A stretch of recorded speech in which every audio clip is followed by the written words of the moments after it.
ஆண்டவரும் இரட்சகருமாய் இயேசு கிறிஸ்துவின் நாமத்தினாலே இருக்கிறதான பிதாவாகிய தேவனுக்கும் குமாரனாகிய இயேசுவுக்கும் பரிசுத்த ஆவியானவருக்கும் முதலாவது என்னுடைய அன்பின் வாழ்த்துக்கள். நன்றி. கர்த்தர் நமக்கு நல்லவர். இந்த வருடத்தினுடைய கடைசி நாட்களிலே கடந்து வர ஆண்டவர் உதவி செய்தார். நாம் இங்கே ஆராதிக்கும் பொழுது தேவன் நம்முடைய மத்தியிலே உலாவிக் கொண்டிருக்கிறார். அதை நாம் அறிந்து கொள்ள வேண்டியது மிக மிக அவசியம். ஒரே ஒரு பிரசங்கத்துக்கல்ல, ஒரு வசனத்தை உங்களுக்கு அடையாளம் காட்ட விரும்புகிறேன். ஆதியாகும் புஸ்தகத்தில் 1ஆம் அதிகாரம் 10வது வசனத்தை ஒருவர் படிங்கள். பூமி என்றும் சேர்ந்த ஜலத்திற்கு சமுத்திரம் என்றும் பெயரிட்டார். தேவன் அது நல்லது என்று கண்டார். ஆமென். போதும். 12வது வசனம் கூட, பூமியானது புல்லையும் தங்கள் தங்கள் ஜாதியின்படியே விதையை பிறப்பிக்கும் பூண்டுகளையும் தங்கள் தங்கள் ஜாதியின்படியே தங்கள் விதையுடைய கனிகளை கொடுக்கும் விருட்சங்களையும் முளைப்பித்தது. தேவன் அது நல்லது என்று கண்டார். 18வது வசனம், பகலையும் இரவையும் ஆளவும் வெளிச்சத்துக்கும் இருளுக்கும் வித்தியாசம் உண்டாக்கவும் தேவன் அவைகளை வானம் என்கிற ஆகாய விரிவிலே வைத்தார். தேவன் அது நல்லது என்று கண்டார். 21வது வசனம், தேவன் மகா மச்சங்களையும் ஜலத்தில் தங்கள் தங்கள் ஜாதியின்படியே திரளாய் ஜனிப்பிக்கப்பட்ட சகலவித நீர்வாழும் ஜந்துக்களையும் சிறகுள்ள ஜாதி ஜாதியான சகலவித பட்சிகளையும் சிருஷ்டித்தார். தேவன் அது நல்லது என்று கண்டார். கர்த்தருடைய பரிசுத்த நாமம் மகிமைப்படுவதாக. ஆதியாகும் புஸ்தகத்திலே தேவன் சிருஷ்டிக்கப்பட்ட, படைக்கப்பட்ட, உண்டாக்கப்பட்ட எல்லா பொருளையும் உண்டாக்கிட்டு அதை பார்க்கிறார். அல்லேலூயா. அவர் எதையெல்லாம் உண்டாக்கினாரோ அதையெல்லாம் மறுபடியும் என்ன செய்றாரு? பார்க்கிறார். அப்படி என்றால் அவரை ஆராதிக்க வந்திருக்கிற நம்மையும் கூட கர்த்தர் காண்கிறார். ஒரு அல்லேலூயா சொல்லுங்க. ஆமென். அவர் உண்டாக்கப்பட்ட மரம், செடி, கொடி, பறவைகள், ஜந்துக்கள், மிருகங்கள், மனுஷன், மனுஷி எல்லாத்தையும் உண்டாக்கி முடித்துட்டு அவர் எல்லாம் கவனிக்கும் பொழுது அவரை ஆராதிக்க வந்திருக்கிற உங்களையும் என்னையும் கட்டாயமாய் கர்த்தர் கவனித்துக் கொண்டிருக்கிறார். அப்ப அவருக்கு முன்பதாக நாம் எவ்வளவு பயத்தோடு பக்தியோடு இருப்போம் என்றால் இன்னைக்கு பகல் வேளையிலே கர்த்தர் நம்மை ஆசீர்வதிப்பார். வருடத்தினுடைய கடைசி நாட்களிலே எல்லாரும் இந்த கம்பெனிகள்லாம் அக்கௌண்ட் சப்மிட்மெண்ட் செய்யணும். கம்பெனியுடைய வரவு செலவுகள், எவ்வளவு செலவானது, எவ்வளவு வந்தது, எல்லா கம்பெனியும் செய்யணும். பேன் கார்டு வச்சிருக்கிறாங்க அத்தனை பேரும் செய்யணும். அது இந்தியா கவர்மெண்டினுடைய சட்டம். அப்படி என்றால் 2024ஆம் ஆண்டு 1ஆம் தேதி தொட்டு டிசம்பர் 24ஆம் வருடத்திலிருந்து டிசம்பர் 7ஆம் தேதி வரையும் நம்ம வாழ்க்கையிலே தேவன் செய்த நன்மைகள் எவ்வளவு, கர்த்தருக்கு நாம் என்ன செய்திருக்கிறோம் என்பதை நாமும் கர்த்தருக்கு என்ன செய்யணும்? கணக்கு கொடுக்கணும். எல்லாரும் ரெடியா இருக்கிறீங்களா? கணக்கு கொடுக்க ரெடியா இருக்கணும். ஆண்டவரே, நான் மேத்ஸ் படிக்கல, எனக்கு கணக்கு தெரியாதுன்னு யாரும் என்ன செய்ய முடியாது, சொல்லவே முடியாது. எல்லாரும் கணக்கு கொடுக்கணும். நம்மளை எல்லாரையும் ஆண்டவர் கண்டு கொண்டிருக்கிறார். ஆண்டவர் நமக்கு கொடுத்த மணிக்கூறுகள், ஆண்டவர் நமக்கு கொடுத்த நாட்கள், ஆண்டவர் நமக்கு கொடுத்த வாரங்கள், நமக்கு கொடுத்த மாசங்கள், நேரங்கள், நமக்கு கொடுத்த பணங்கள் எப்படியெல்லாம் செலவழித்தோம், ஆண்டவருக்காக என்ன செய்தோம், ஆண்டவர் சமூகத்தில் எவ்வளவு நேரம் செலவழித்தோம், இந்த 2024ஆம் ஆண்டு ஆண்டவருக்காக நான் எப்படி வாழ்ந்தேன், என்னோடு வாழ்ந்தவர்கள், என்னோடு பேசினவர்கள், என்னோடு ஆராதித்தவர்கள், என் கூட இருந்த நண்பர்கள், உறவினர்கள் அநேகவர் இந்த உலகத்தை விட்டு மாற்றப்பட்டார்கள். அநேக பரிசுத்தவான்கள் தேவனிடத்தில் சேர்க்கப்பட்டார்கள். உங்களையும் என்னையும் இந்த பூமியிலே, இந்த சபையிலே ஆண்டவர் வைத்திருக்கிறார் என்றால் அதற்கு ஒரு நிச்சயமான ஒரு நோக்கம் உண்டு. அல்லேலூயா. எரேமியா சொல்லுகிறார், நான் நிற்பது நிர்மலமாகுவது கர்த்தருடைய கிருபை. அவருடைய கிருபை ஒன்றுதான் இன்றைக்கு வரையில் நம்மை நிறுத்தியிருக்கிறது என்பதை மறந்து போகாதீர்கள்.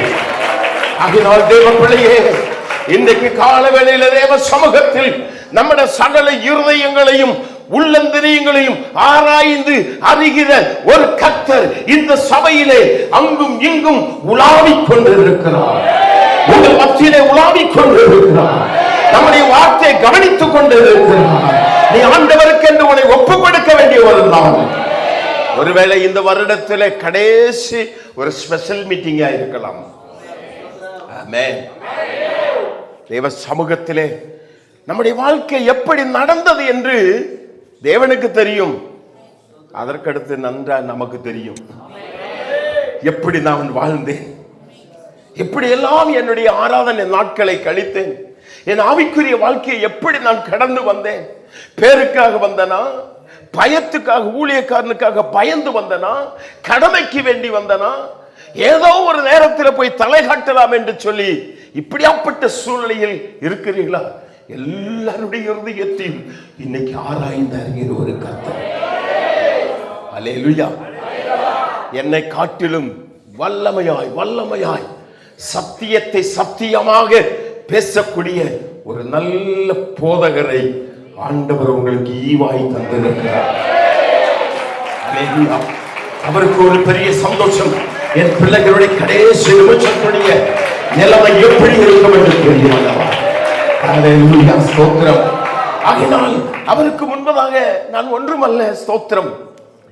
ஆனாலும் ஒன்று ரெண்டு காரியங்களை தேவ சமூகத்தில் நாம் தியானிக்க போகிறோம். கர்த்தர் நல்லவர். ஸ்தோத்திரம். ஒரு வசனத்தை நமக்கு வாசிக்கலாம். சங்கீத புஸ்தகம் 87ஆம் அதிகாரம் 6வது வசனம். கர்த்தர் ஜனங்களை பேர் எழுதும் போது இன்னான் அதிலே பிறந்தான் என்று அவர்களை தொகையிடுவார். ஸ்தோத்திரம். இன்றைக்கு ஒரு கணக்கு பார்க்க போறோம். ஆண்டவர் நம்மள்ட்ட கணக்கு கேட்க போறாரு. நம்ம எல்லாரும் கணக்கு சொல்ல போறோம்.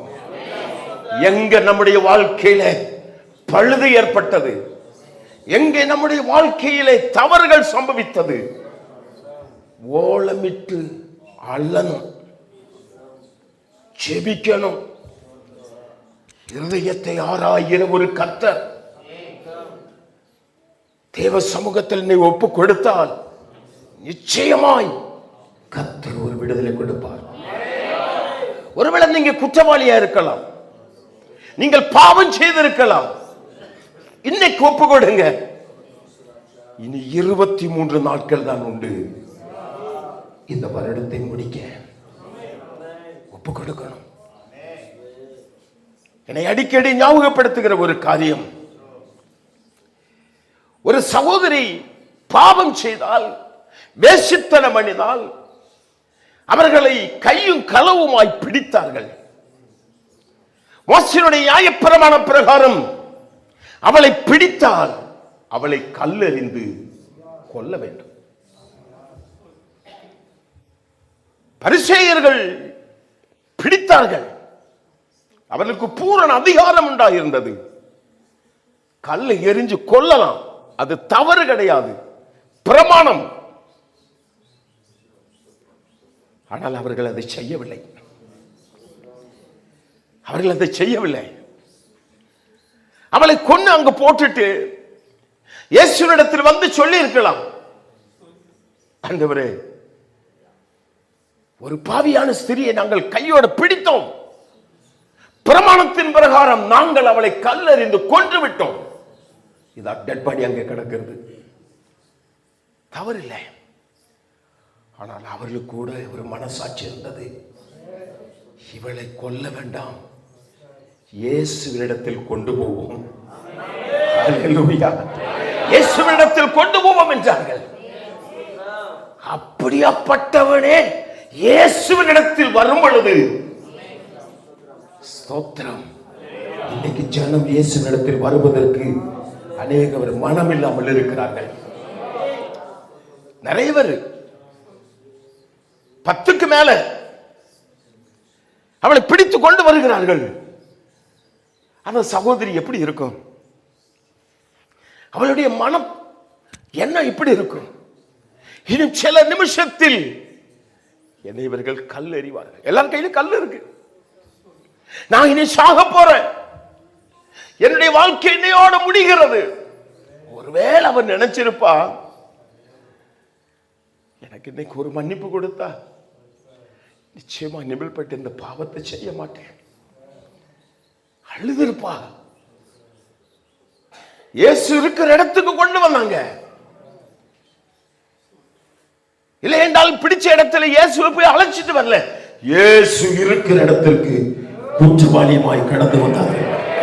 இன்றைக்கு பகல் வேளையில் இயேசு இருக்கிற இடத்தில் நீ கடந்து வந்து என்றால் உன்னுடைய பயத்தை மாற்றுவார். உன் கண்ணீரை துடைத்து வல்லவர். உனக்கு ஒரு நீதியான நியாய தீர்ப்பை கர்த்தர் கொடுக்க வல்லவர். ஹல்லேலூயா. ஸ்தோத்திரம். இவள் பயந்து பயந்து வந்திருப்பா. மற்றவர்களாம் சந்தோஷத்தோட வந்திருப்பாங்க. அவ உள்ளத்துக்குள்ள வேதனை. இன்னும் நிமிஷம் தான் இருக்குது, கல் எறிஞ்சிருவாங்களே. கொண்டு வந்தாங்க. இயேசுவினிடத்தில் வந்தாங்க. ஆண்டவரே, நியாயப்பிரமாணத்தின் பிரகாரம் ஒரு சகோதரியை கையும் களவுமாய் பிடித்தோம், அவளை கொண்டு வந்திருக்கிறோம். இயேசுவை பரிசோதித்தார்கள், அது வேற விஷயம். நான் இந்த சகோதரமாரை குறித்து எனக்கு ரொம்ப சந்தோஷம். அங்கே இயேசுவிடத்தில் கொண்டு வந்தாங்க பாரு. அவ்வளவு பெரிய பிரச்சனைய இயேசுவிடத்தில் கொண்டு வந்தாங்க பாரு.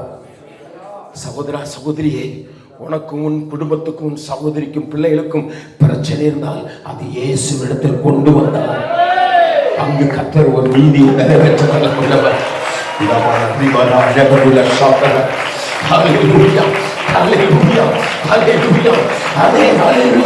கர்த்தருடைய வார்த்தைக்கு விரோதமாய் பேசக்கூடியவனே தேவ சமூகத்தில் வருகிறார்.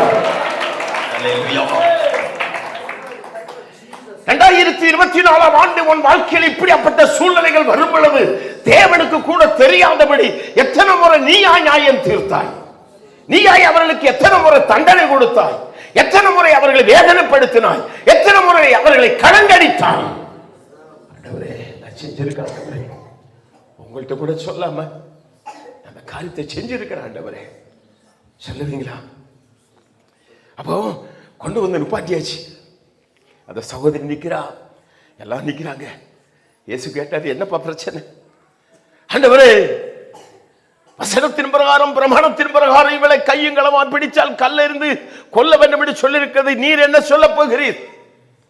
ஆண்டவர் கீழே குனிந்து எழுதினார், உங்களில் பாவம் இல்லாதவன் முதலாவது கல்லெறியட்டும். இங்க ஒரு பயங்கரமான ஒரு ஆவியான சில காரியத்தை எனக்குள்ள உணர்த்தினாரு. இப்ப இந்த இடத்துல இந்த சகோதரி மனம் பதறி போய் நின்றுப்பா.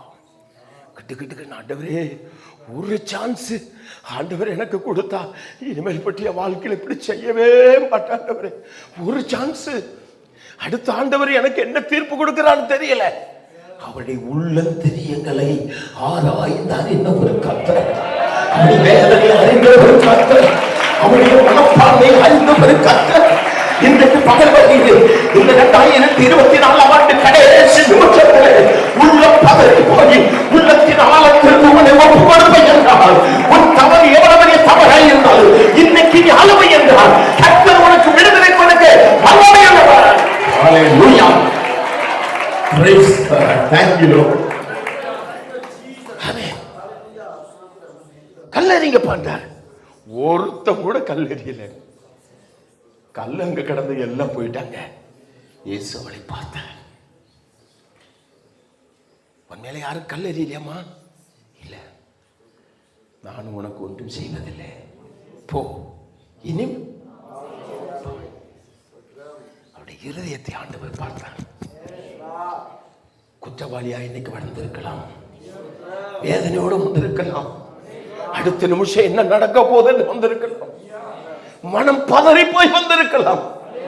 இந்த ஆலயத்தை விட்டு போகும்போது கர்த்தர் உனக்கு ஒரு விடுதலை கொடுக்க போகிறார், உனக்கு ஒரு சமாதானத்தை கொடுக்க போகிறார், ஒரு வாழ்க்கையில ஒரு சந்தோஷத்தை கொடுக்க போகிறார். கவலைப்படாது. Hallelujah, hallelujah, hallelujah, amen. Praise the Lord. ஸ்தோத்திரம். கர்த்தர் நல்லவர். நான் பிரசங்கம் இல்ல, ஒரு அவுட்லைன் தான் சொன்னேன். கர்த்தர் கணக்கு கேட்கக்கூடிய நாட்கள். ஹல்லேலூயா. ஒரு நிமிஷம் கண்களை மூடுமா, ஜெபம் பண்ணுவோம். விசுவாச கப்பல் ஒன்று செல்கின்றது, புயல் வந்த போதும் தென்றல் வீசும் போதும் அசைந்தாடி செல்கின்றது. அக்கறை நோக்கி, அக்கறை நோக்கி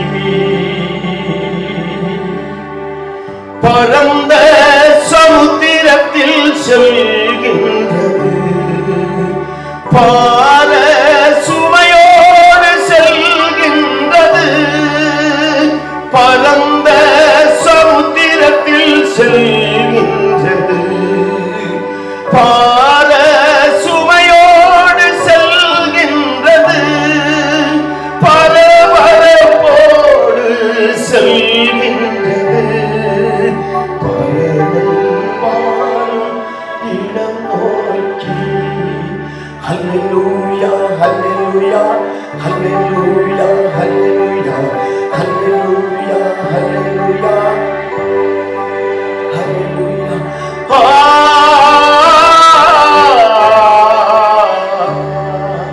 விசுவாச கப்பலொன்று செல்கின்றது, புயல் வந்த போதும் தென்றல் வீசும் போதும் அசைந்தாடி செல்கின்றது, அக்கறை நோக்கி, அக்கறை நோக்கி. வானத்துக்கும் பூமிக்கும் சகல அதிகாரம் படைக்கப்பட்ட அன்புள்ள பிதாவே, இந்த நல்ல வேலைக்காக நன்றி செலுத்துகிறோம். அன்பியார்ந்த தேவ சபையில் உடைய வார்த்தையை பேசும்படியுமாய் ஆண்டவரே கடந்து நிற்கிறேன். நீங்க பேசுங்கப்பா. மனிதனுடைய சப்தம் இல்லை, தேவனுடைய சப்தத்தை கேட்டு அவருடைய நாமத்தை மகிமைப்படுத்த கத்திருக்கிறவதால் கிருபையும் சமாதானம் பெறட்டும். இயேசுவின் நாமத்தில் பிதாவே, amen. Praise the Lord. Thank you. கர்த்தருடைய நாமம் மகிமைப்படுவதாக. சங்கீத புஸ்தகம் 87:6 வசனத்தை ஒரு விஷயம் கூட படிங்கம்மா. கர்த்தர் ஜனங்களை பேர் எழுதும் போது இன்னார் அதிலே பிறந்தான் என்று அவர்களை தொகையிடுவார். ஸ்தோத்திரம். ஆண்டவர் கணக்கு பார்ப்பார். இன்னான் அதிலே பிறந்தான் என்று. பெரிய சரித்திரம் எல்லாம் சொன்ன நமக்கு நேரம் ஒண்ணும் இல்லை. சில வசனங்களை மாத்திரம். நம்முடைய பெயர்களை ஆண்டவர் எழுதி வைத்திருக்கிறார். எழுதிட்டாரா, எழுத போறாரா? சொல்லுங்க. என் பேரை ஆண்டவர் எழுதியிருக்காருன்னு சொன்னவங்க மாத்திரம் கையை வைத்து சொல்லுங்க. இனி எழுதலன்னு சொல்றவங்க கையை தூக்குங்க. ஓ, எல்லாரும் எழுதியாச்சு. ஓகே, சரி, எல்லாரும் எழுதியாச்சு. இப்ப எழுதின பேர் எப்படி இருக்குன்னு பார்ப்போம். அது தப்பா இருக்குதா, அது கரெக்டா இருக்கான்னு பார்க்கணுமா, பார்க்க கூடாதா? பார்க்கணும். ஆதார் கார்டில் ஒரே ஒரு எழுத்து மிஸ்டேக் ஆச்சுன்னா என்ன ஆயிருது? அது கரெக்ஷன் பண்ணும். ஸ்தோத்திரம். ஒண்ணுமே செய்ய முடியாது. இப்ப நம்மளை கரெக்டா எழுதியிருக்காரா? எத்தனை பேருக்கு தெரியும் என் பேர் கரெக்டா தான் எழுதியிருப்பாரு? நம்பிக்கை இருக்கா? இனிமே தான் பார்த்தா தான் தெரியும். வசனம் மூலமா பார்க்கலாம் எங்க தப்பு வந்திருக்குன்னு பார்ப்போம். ஸ்தோத்திரம். யார் பேர் கரெக்டா இருக்கு, யார் பேர் கரெக்ட் இல்லை அப்படின்ட்டு கொஞ்சம் வசனத்தை நான் சொல்லுவேன். நான் எனக்கு வசனம் நிறைய சொல்லி தான் பழக்கம். அதனால டக்கு டக்கு டக்குன்னு வசனத்தை நீங்க படிக்கணும். ஸ்தோத்திரம். நம்முடைய பேரை ஆல்ரெடி எழுதியிருக்கிறாரு. அதற்கு ஆதாரம் என்ன? உங்க பேரை எழுதியிருக்காருன்னு உங்களுக்கு என்ன ஆதாரம் உண்டு? வேத புஸ்தகத்தில் பக்தர்களுடைய பெயர்களை எழுதியிருக்கிறார். வாசிங்கள். யாத்திராகமம் புஸ்தகம் 32ஆம் அதிகாரம் 32வது வசனம்.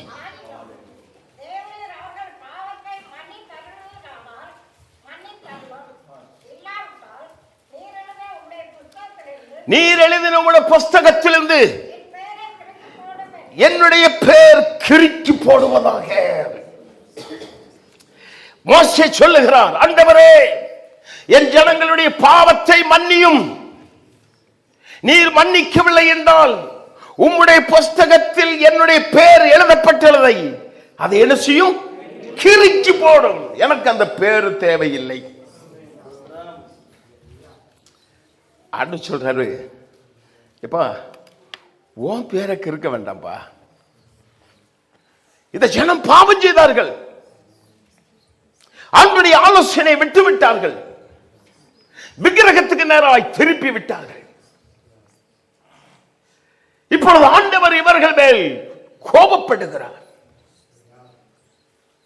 பயங்கரமான கோபம் வந்து விட்டது. மோசேக்கு நன்றாய் தெரியும், இந்த ஜனங்கள் செத்து போயிருவாங்க.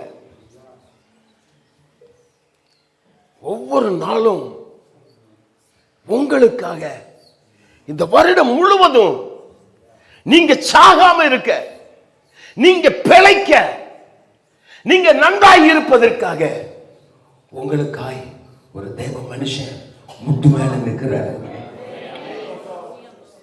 மோசே சொல்லுகிறார், என் ஜனத்துக்கு வேண்டி என் பேரை கிறுக்கி போடுங்க ஆண்டவரே, என் பேரை கிறுக்கிறீங்கப்பா. ஆண்டவர் சொல்றாரு, தேவையில்லைப்பா. அடுத்த வசனம் படிங்க, அடுத்த வசனம் படிங்க. அப்பொழுது கர்த்தர் மோசேயை நோக்கி, எனக்கு விரோதமாய் பாவம் செய்தவன் எவனோ அவன் பேரத்தான் என் புஸ்தகத்திலிருந்து கிறுக்கி போடுவேன். நல்ல ஒரு அல்லேலூயா சொல்லுங்க, ஸ்தோத்திரம். யார் பேரு கிறுக்கப்படும்? பாவம் செய்தவன். எனக்கு விரோதமாய் யாரு பாவம் செய்தார்களோ அவனுடைய பெயர் கிறுக்கப்படப்படும். ஒரு லெட்டர் எழுதுறோம், ஒரே ஒரு சின்ன மிஸ்டேக், அதை மறைப்பதற்காக 2 கோடு போடுவோம், மறுபடியும் அதற்காக வைட்னர் போடுவோம், போட்டு எதுவுமே தெரியாத மாதிரி. அந்த தவறே அங்க இருக்கக்கூடாது, அந்த பேரே இருக்கக்கூடாது. ஆண்டவர் அதுதான் சொல்லுகிறார். ஆமே, பாவம் செய்கிறவன் எவனோ அவனுடைய பெயரை என் புஸ்தகத்திலிருந்து கிறுக்கி போடுவேன். எத்தனை பேருக்கு சொல்ல முடியும், என் பேர்ல எந்த மிஸ்டேக் இல்லை, என் பேர் இதுவரை கிறுக்கப்படாமல் கரெக்டா இருக்குன்னு எத்தனை பேருக்கு நம்பிக்கை இருக்குது? பாவம் செய்தவனுடைய ஆண்டவர் சொல்லுகிறார், மோசேயே உன் பேரை கிறுக்க மாட்டேன், எனக்கு விரோதமாய் பாவம் செய்தவனுடைய பெயரை இந்த புஸ்தகத்திலிருந்து கிறுக்கி போடுவேன்.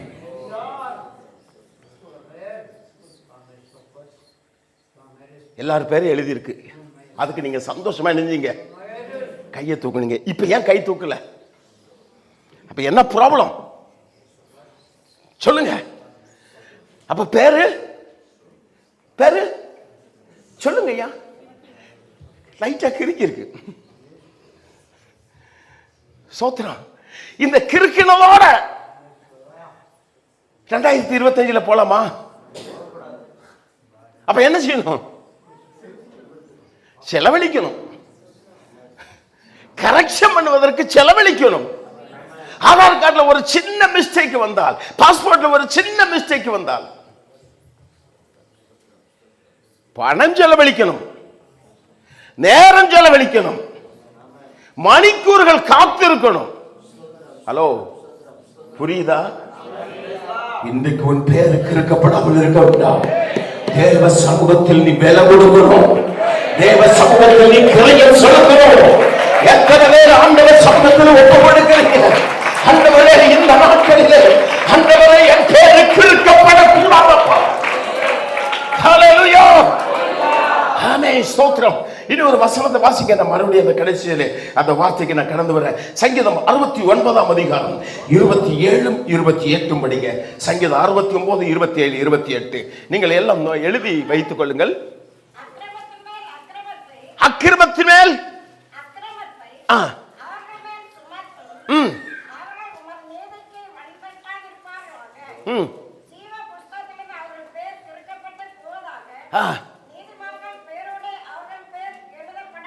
ஆமென்.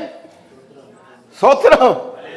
அக்கிரமம் செய்தவன், சுருக்கமா சொல்ல போன அக்கிரமம் செய்தவன், பாவம் செய்தவனுடைய பெயர் நீதிமானுடைய பெயரோடு இருக்கக்கூடாது.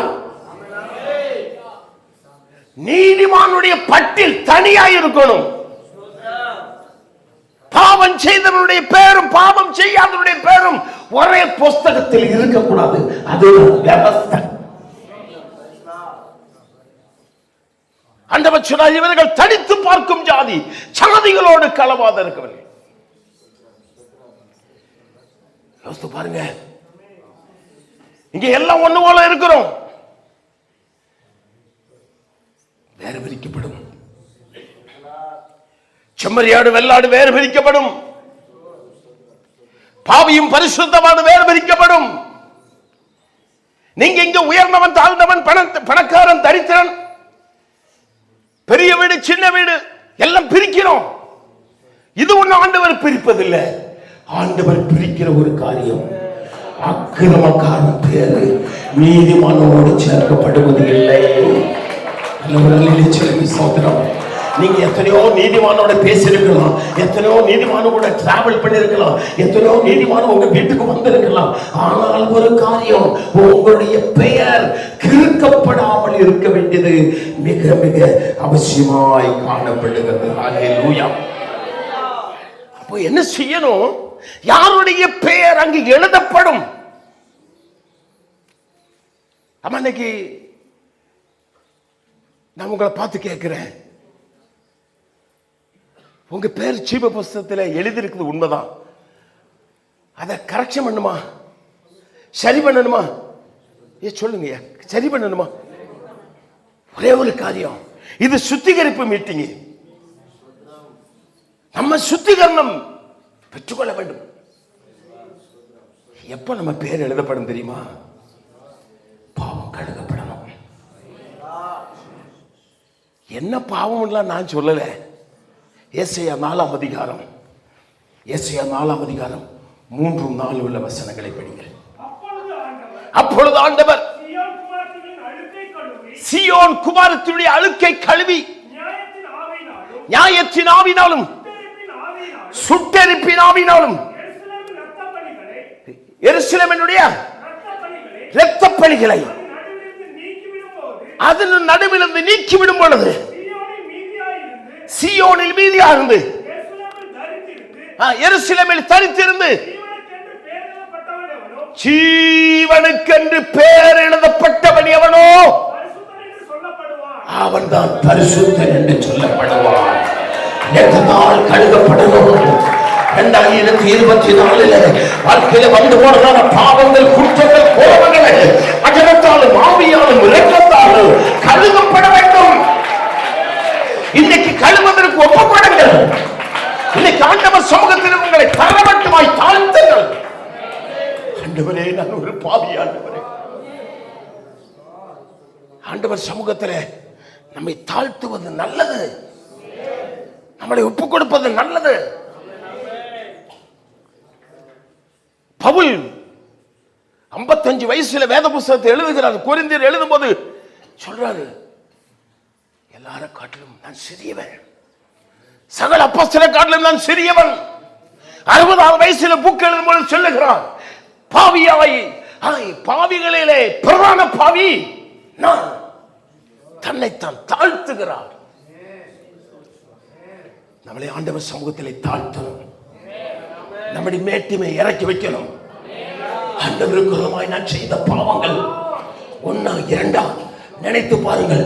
இன்னைக்கு உங்களுக்கு ஒரு சுத்திகரணம் தேவை. இன்னைக்கு நீங்கள் இயேசுவின் ரத்தத்தால் கழுகணும். இன்னைக்கு வசனத்தால் கழுகப்படணும். ஆண்டவரே, என்னை முற்றிலுமாய் தாழ்த்துகிற ஆண்டவரே என்று சொல்லி நீ கழுகப்பட்டால் இன்னைக்கு ஒரு பேர் ஜீவனுக்கு எழுதப்படும். நம்முடைய பேர் ஜீவனுக்காய் எழுதப்பட வேண்டியது அவசியம். சர்ச்சு புஸ்தகத்தில் சர்ச்சு ஃபைல்ல எழுதிட்டு ஒரு காரியம் இல்லை, நல்லது. ஆனா ஸ்தோத்திரம் அங்க எழுதப்படணும். ஆமே, ஆண்டவர் நம்ம மேல கண்ணோக்கமா இருக்கிறார். சங்கீத புஸ்தகம் 34 அதிகாரத்துல 15வது வசனம் படிக்கும் பொழுது, சங்கீதம் 34:15 படிக்கும் போது, கர்த்தருடைய கண்கள் நீதிமான்கள் மேல் நோக்கமாய் இருக்கிறது. ஆமே, நல்லா கவனிங்க. ஆண்டவருடைய கண்கள், நான் தான் ஃபர்ஸ்ட் இன்ட்ரோடக்ஷனா சொன்னேன். ஆண்டவர் படைக்கப்பட்ட சகலத்தையும் தான் உண்டாக்கின எல்லாவற்றையும் அவர் காண்கிறார், அவர் பார்க்கிறார். அதிகாகமத்தில் வாசித்தோம். அப்படி என்றால் நம்மளையும் பார்த்து கொண்டே இருக்கிறார். நீதிமான்கள் மேல் கர்த்தருடைய கண்கள் பார்த்து கொண்டே இருக்கிறார். நீதிமான் என்ன செய்கிறார், என்னுடைய பிள்ளை என்ன செய்து, இந்த வருடம் என்ன செஞ்சது, செஞ்ச தவறுக்கு ஒப்பு கொடுத்து அழுகுதா, செஞ்ச தவறுக்கு கிரயம் செலுத்துகிறதா, செஞ்ச தவறுக்காய் மனஸ்தாபப்படுகிறதா. ஆண்டவர் இன்றைக்கு காலவெளியில் உங்களையும் என்னையும் பரிசோதிக்கிறார். ஒப்பு கொடுத்து அழும் பொழுது, ஒப்பு கொடுத்து உன்னை சுத்திகரிக்கும் பொழுது, ஆண்டவர் எத்தனையோ காரியங்கள் என் ஊழியத்தை மறைச்ச, என் சபைக்கு மறைச்ச, என் குடும்பத்துக்கு மறைச்ச, என்ன மன்னிக்கப்பா, என்ன மன்னிக்கப்பா, என்ன மன்னிக்க ஆண்டவரே. என் பேரு கிறுக்கப்படக்கூடாது, என் பேரு ஜீவனுக்காக எழுதப்படணும் ஆண்டவரே, என் பேரு ஜீவனுக்காக எழுதப்படணும் ஆண்டவரே. இன்னைக்கு சொல்லுவீங்கன்னு சொன்னா, ஆண்டவர் உன்னை கண்ணோக்கி பார்க்கிறவர். நம்ம பேசுறது கூட கர்த்தர் கவனிக்கிறாரு. நம்ம பேசின அத்தனை காரியத்தை கர்த்தர் கவனித்தார். கடந்த நாளிலே சபைக்கு விரோதமாய், ஊழியனுக்கு விரோதமாய், ஊழியத்துக்கு விரோதமாய், விசுவாசிக்கு விரோதமாய், ஆமே, தேவ வசனத்துக்கு விரோதமாய் நீ பேசப்பட்ட வார்த்தை. அதை முடிச்சிட்டு 2 பேரும் பேசிட்டு போன பாரு, அதை கூட கர்த்தர் கண்டார். முறுமுறுத்து கொண்டு போன பார், அதையும் கர்த்தர் கண்டார். தேவனுக்கு விரோதமாய் செயல்பட்ட பாரு, அதை கூட கர்த்தர் கண்டார். நீ செஞ்ச பாவத்தை செய்யவே இல்லை என்று நீ சாதித்த பாரு, அதையும் தேவன் கண்டார். நீ பாவம் செய்துட்டு வந்து கர்த்தருடைய பந்திலே பயம் கூடாதபடி கையை நீட்டி எடுத்து பாரு, அதையும் தேவன் கண்டார். இன்னைக்கு சகோதர, உன்னிடத்தில் ஆண்டவர் கணக்கு கேட்கிறார். உன்னிடத்தில் கணக்கு கேட்கிறார். எத்தனை பேர் சொல்ல முடியும், ஆண்டவரே என் வாழ்க்கையில குற்றம் வந்துருச்சுப்பா, இனி ஒரு சான்ஸ் இது மாதிரி கிடைக்காது. ஹல்லேலூயா, ஸ்தோத்திரம். எனக்கு என்ன ஒப்பு கொடுக்கிற ஆண்டவரே. எத்தனை பேருமா சொல்ல முடியும், என்ன ஒப்பு கொடுக்கிற ஆண்டவரே, என்ன ஒப்பு கொடுக்கிற ஆண்டவரே, ஸ்தோத்திரம். என்னை கழுகுறப்போ உண்மை இல்லாதபடி எனக்கு வேற யாரும் இல்லை ராஜா. ஆண்டவரே, உம்முடைய இரத்தத்தால் வசனத்தால் ஆவியால் பரிசுத்த ஆவியால் என்னை கழுகுங்கப்பா என்று சொல்லி நீ கதறி கதறி இந்த வசனங்களை கேட்கும் போது உன் உள்ளம் உடையணும். நம்ம பேசுறது அத்தனையும் கர்த்தர் கவனிக்கிறார். நமக்கு தெரியவில்லை. மலாக்கி 3ஆம் அதிகாரம் 16ஆம் வசனம் படிங்கல. மலாக்கி புஸ்தகம் 3ஆம் அதிகாரம் அதனுடைய 16ஆம் வசனம். அப்பொழுது கர்த்தருக்கு பயந்தவர்கள் ஒருவரோடு ஒருவர் பேசிக் கொள்வார்கள். கர்த்தர் கவனித்து கேட்பார். கர்த்தருக்கு பயந்தவர்களுக்காகவும் ஒரு ஞாபக புஸ்தகம் உண்டு. ஆண்டவருக்கு பயந்த உன்னை, கர்த்தருக்கு பயந்து பக்தியோடு பரிசுத்தத்தோடு பேசிக்கொண்டிருந்த காரியத்துக்கு உன் பேர ஞாபக புஸ்தகத்தில், வேத புஸ்தகத்தில் நிறைய புஸ்தகங்கள் உண்டு, நிறைய புஸ்தகங்கள் உண்டு. எல்லா புஸ்தகத்திலும் பேர் வரணும். சோத்திரம். வெறும் விசுவாசியா இருந்தா மாத்திரம் போதாது. ஹல்லேலூயா. 15 வருஷத்துக்கு முன்னால ஞானஸ்நானம் எடுத்துட்டேன். 10 வருஷத்துக்கு முன்னால அபிஷேகம் பெற்றேன். 5 வருஷம் ஆச்சு நான் அந்நிய பாஷையில பேசி கையடிக்க பழகிட்டேன். இதெல்லாம் ரொம்ப நல்லது. நம்முடைய வாழ்க்கை ஆண்டவர் சமூகத்தில் எப்படி இருக்கிறது? இன்னைக்கு என் வாழ்க்கை ஆண்டவருக்கு கணக்கு நான் எப்படி சொல்லுவேன்? நீ மனுஷன் கணக்கு சொல்ல வேண்டாம், கர்த்தரிடத்தில் கணக்கு சொல்ல. இன்னைக்கு பகல் வேளையில பெரிய தேவ பிள்ளைகளே, ஆண்டவர் உங்களோடு பேசிக் கொண்டிருக்கிறார். ஒருவேளை இன்னைக்கு உங்களை ஆசீர்வதிக்கிறார். புதிய வருடத்தில் கடந்து போகும் பொழுது கர்த்தர் உன்னை வாளாக்காமல் தலையாக்குவார், கீழாக்காமல் மேலாக்குவார். புது வருஷத்தில் உனக்கு வீடை தருவார், புது வருஷத்தில் உனக்கு வண்டியை கொடுப்பார், புது வருஷத்தில் லேண்டை கொடுப்பார், புது வருஷத்தில் கல்யாணம் நடக்கும், புது வருஷத்தில் குழந்தை பிறக்கும். என்ன வேணாலும் சொல்லலாம், ரொம்ப சந்தோஷமா இருக்கும். ஆனா இங்க வசனம் சொல்லுகிறது, உன் பேருக்கு இருக்கப்பட்டால் தேவ ராஜ்யத்துக்குள்ள பிரவேசிக்க முடியாது. உன் பேரை ஒண்ணு கரெக்ட் பண்ணுங்க, உன் பேரை ஒண்ணு நீங்க சரி பண்ணுங்க. ஸ்தோத்திரம், அல்லேலூயா. இந்த உலகத்திலே நமக்கு சந்தோஷம் கொடுக்கிற ஒற்றை சந்தோஷம், பெரிய வீடு கட்டினதுனால சந்தோஷமா, நல்ல வண்டி வாங்கினதுனால சந்தோஷமா, என் படிப்புக்கு தகுந்தபடி நல்ல பதவி கிடைச்சது சந்தோஷமா? இல்ல. என்ன சந்தோஷம்? என் பேரு ஜீவ புஸ்தகத்தில் எழுதப்பட்டது, அதுதான் என் வாழ்க்கையில் சந்தோஷம். ஹல்லேலூயா. இந்த உலகத்துடைய சந்தோஷம் எல்லாம் மறைந்து விடும். இந்த உலகத்துடைய சந்தோஷம் எல்லாம் ஒரு நாள் நம்மளை விட்டு போய்விடும். அதை கண்டு நீங்க சந்தோஷப்படாதீங்க. 2024 ஆண்டுல ஆண்டவர் எனக்கு ஒரு ஆசீர்வாதத்தை தந்தாரு, எனக்கு ஒரு கல்யாணம் முடிக்க ஆண்டவர் உதவி செய்தாரு, வீடு கட்ட எனக்கு உதவி செய்தாரு. இதெல்லாம் நல்லது. ஆனா நீ சந்தோஷப்பட வேண்டிய ஒரு காரியம், உன் பேர் ஜீவ புஸ்தகத்தில் எழுது. லூக்கா எழுதின சுவிசேஷம் 10ஆம் அதிகாரம் அதனுடைய 20வது வசனம் படிக்கும் பொழுது, லூக்கா 10:20, ஆவி உங்களுக்கு கீழ்ப்படிவதனால் நீங்கள் சந்தோஷப்படாமல் உங்கள் பெயர்கள் பரலோகத்தில் எழுதியிருக்கிறபடியால் சந்தோஷப்படுங்கள். எதுக்கு நீங்க சந்தோஷப்படணும்? என் பேர் பரலோகத்தில் எழுதியிருக்கிறது, என் பேர் பரலோகத்தில் எழுதியிருக்கிறது. ஓ இன்றைக்கு பகல் பெரிய கத்துணை பிள்ளைகளே, தெய்வ மக்களே, நம்முடைய பேர் பரலோகத்தில் எழுதப்பட்டது என்றால் நீ ஆனந்திக்கலாம், நீ சந்தோஷிக்கலாம், நீ மகிழ்ச்சியோடு தேவனை துதிக்கலாம். அல்லேலூயா. அது இல்லாதபடி வெறும் இந்த பூமிக்குரிய சந்தோஷம் இதெல்லாம் ஒரு நாள் அழிந்து போய்விடும். நீங்க சந்தோஷமா இருங்க, நல்லதுதான். எப்பொழுதும் சந்தோஷமா இருங்கள், பைபிள் வசனம் உண்டு. ஆனா எல்லா சந்தோஷமும் ஒரு நாள் போய்விடும். அல்லேலூயா. உன்னுடைய பேர் பரலோகத்தில் எழுதியிருக்குதா? வாலிப தம்பி, வாலிப தங்கச்சி, இன்னைக்கு ஒண்ணு தீர்மானி. கர்த்தருக்கு தெரியாத ரகசிய பாவங்கள், ஆண்டவருக்கு தெரியாத காரியங்களை மறைச்சு வச்சிருக்கிறியா? இன்னைக்கு ஆண்டவர் உன்கிட்ட கணக்கு கேட்கிறாரு. இன்னைக்கு ஆண்டவர் உன்கிட்ட கணக்கு கேட்கிறாரு. ஆண்டவர் உன்னிடத்தில் கணக்கு கேட்கும் போது நீ என்ன சொல்லுவ? இன்னைக்கு உன்னால சந்தோஷமா இருக்க முடியுதா? உனக்கு ஒருவேளை வீடு இல்லாம இருக்கலாம், வண்டி இல்லாம இருக்கலாம், ஒரு கூரை வீட்டுல இருக்கலாம். டோன்ட் வரி, கவலைப்படாத. இதெல்லாம் அந்த பூமிக்குரியது. உனக்கு ஒண்ணுமே இல்லை. ஆனா என் பேரு பரலோகத்தில் கூட்டப்பா, என் பேரை காத்துக்கொள்ள, அதை காற்று உலகத்துல சந்தோஷம் வேற எதுவுமே கிடையாது. ஹல்லேலூயா, ஹல்லேலூயா, ஆமென். ஆகையால் அருமையான தெய்வ பிள்ளைகளே, இங்க இன்னும் ஒரு வசனத்தை கூட படிங்க. வெளிப்படுத்தின விசேஷம் 20ஆம் அதிகாரம்.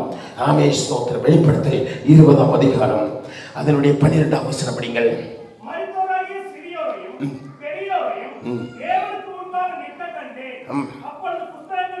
அப்பொழுது புஸ்தகங்கள் திறக்கப்பட்டது.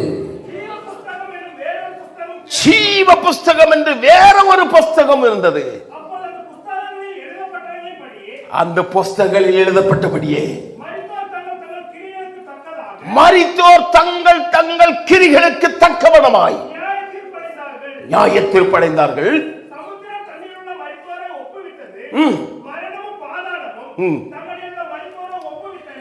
போதும்.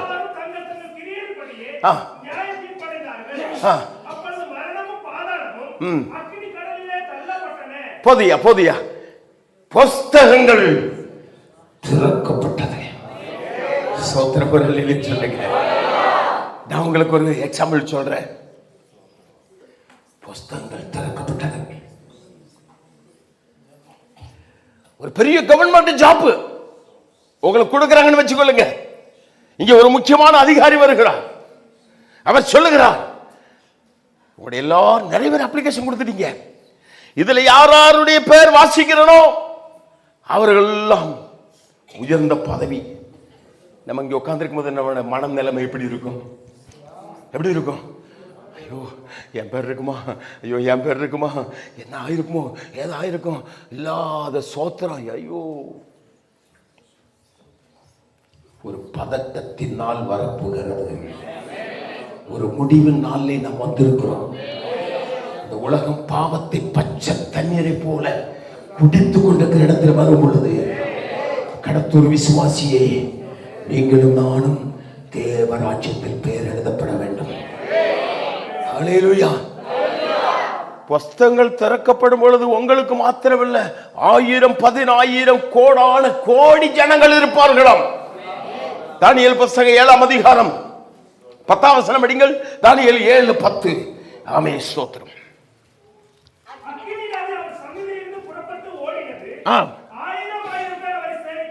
ஆயிரம் பேர் அவரை சேவித்தார்கள்.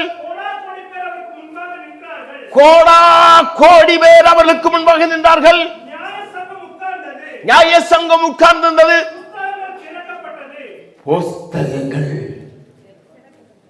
புஸ்தகங்கள் திறக்கப்பட்டது. ஓ, இப்பதான் ஜட்ஜ்மெண்ட் கொடுக்க போறாரு. 1000 பேர் ஆண்டவரை சேவித்தவர்கள், ஆண்டவரை ஆராதித்தவர்கள் கோடா கோடி பேர் இருக்கும் பொழுது புஸ்தகங்கள் திறக்கப்பட்டது. ஜீவ புஸ்தகம், பேரெழுதின புஸ்தகம், ஞாபக புஸ்தகம். புஸ்தகத்தை பார்த்து கிரிகளுக்கு தக்க பலன். ஸ்தோத்திரம். எப்படி இருக்கும் நீங்க யோசித்து பாருங்க. நீங்கள் இதில் இருப்பீர்களா? உங்க பேர் அதில் இருக்குமா? சகல பேருடைய பேரையும் அறிகிற ஒரே ஒருவர் நம்முடைய தேவன் ஒருவர் மாத்திரம். தாயின் கருவில உருவாகும் போதே, அதற்கு முன்னே நம்மளை கண்டவர். அப்போ இங்க சில தண்டனைகள் வரும்,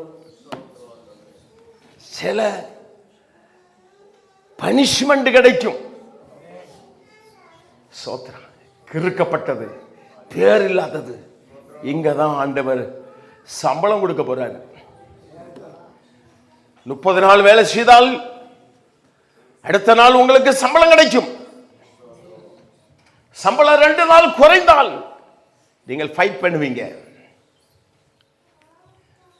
நீங்கள் உங்க வயசெல்லாம் நான் குறைக்கல, எல்லாரும் 90 வயசு கழிச்சு சாகுறீங்க. போதுமா 90? ஆண்டவரே, 100 வருஷம் இருந்த ஆண்டவரே, இவ்வளவு நாள் உண்மை சேவித்தேன், இவ்வளவு நாள் உக்கா ஓடுனேன், என்னால் முடிஞ்ச அளவுக்கு கொடுத்தேன்ப்பா, வேலை செஞ்சப்பா, என்ன ஆண்டவரே இப்படி? யாருக்கு கேட்க முடியாது. ஒரு ஆள் அங்கே எதிர்த்து பேச முடியாது. இங்கே பேசுவீங்க. பாஸ்டர், எல்லாரும் பேரையும் வாசிங்க. எல்லாரும் பெயிண்ட் அடிக்க 2000 3000 5000 கொடுத்தாங்க, நான் 10,000 கொடுத்தேன், என் பேரை பாஸ்ட் விட்டுட்டாரு. கேட்கலனா கூட வெளியே போய் பேசிட்டு போவீங்க. அங்க யாரும் எதுவும் கேட்கவே முடியாது. ஸ்தோத்திரம். பயங்கரமான, நான் அதை சொல்லல, நீங்க வாசிக்கின்ற உபாகம் 29 அதிகாரம் 20ஆம் வசனம் நீங்க வீட்டில் போய் வாசித்து கொள்ளுங்க. ஆமே, ஸ்தோத்திரம். சில தண்டனைகள், சில சாபங்கள், சில வியாதிகளை அங்கே அவர்களுக்கு கடந்து வரும் என்று சொல்லுகிறது. என்னையா பாவம் செய்தோம் அதை சொல்லுங்க அப்படின்னு எத்தனை பேர் கேட்கணும்னு தோணுது? நாங்க எப்படி என்ன பாவம் செஞ்சோம்? நீர் ஒசூர்ல இருந்து வந்துட்டு இதவே சொல்லிட்டு இருக்கிறீர். சோத்திரம் சொல்லுங்க. ஒரு பாவத்தை நிறுவீங்க பாஸ்டர். நீங்க செஞ்ச பாவம் சத்தியமா நான் பார்க்கல, ஆனா ஒண்ணு மட்டும் சொல்றேன். சோத்திரம். ரொம்ப சிம்பிள் பாவம் தான், பெரிய பாவம். வாசிங்க. எஸ்ஐயா 58 அதிகாரம் 13-14 படிங்க. எஸ்ஐயா 58 13-14. என் பரிசுத்த நாளாகிய ஓய்வு நாளை உனக்கு இஷ்டமானதை செய்யாதபடி உன் காலை விலக்கி உன் வழியின்படி நடவாமல் உனக்கு இஷ்டமானதை செய்யாமலும் உன் சொந்த பேச்சை பேசாமலும் இருந்து ஓய்வு நாளை மனமகிழ்ச்சி நாள் என்றும்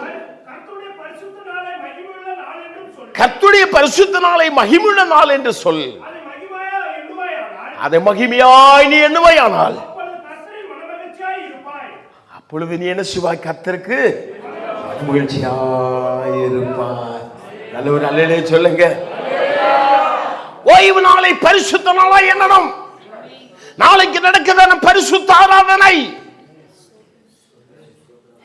எத்தனை பேர் ஆராதனை கட்டடிக்கிறோம்? வீடு ஓப்பனிங், குழந்தை பிரசவம், பொண்ணு கூட்டு போறது, கல்யாணத்துக்கு போறது, கர்மத்துக்கு போறது, காட்சி ஊத்த போறது. கர்த்தருடைய வார்த்தை சொல்கிறது, ஓய்வு நாளை உன் இஷ்டத்துக்கு எதுவும் செய்யாத. பழைய ஏற்பாட்டு காலத்தில் இஸ்ரவேல் ஜனங்களுக்கு தேவன் கொடுத்த பெரிய ஒரு ஆசீர்வாதம், பயங்கர ஒரு தண்டனை என்பது பரிசுத்த நாளை கட்டாயம் நீ ஆசரிக்கணும்.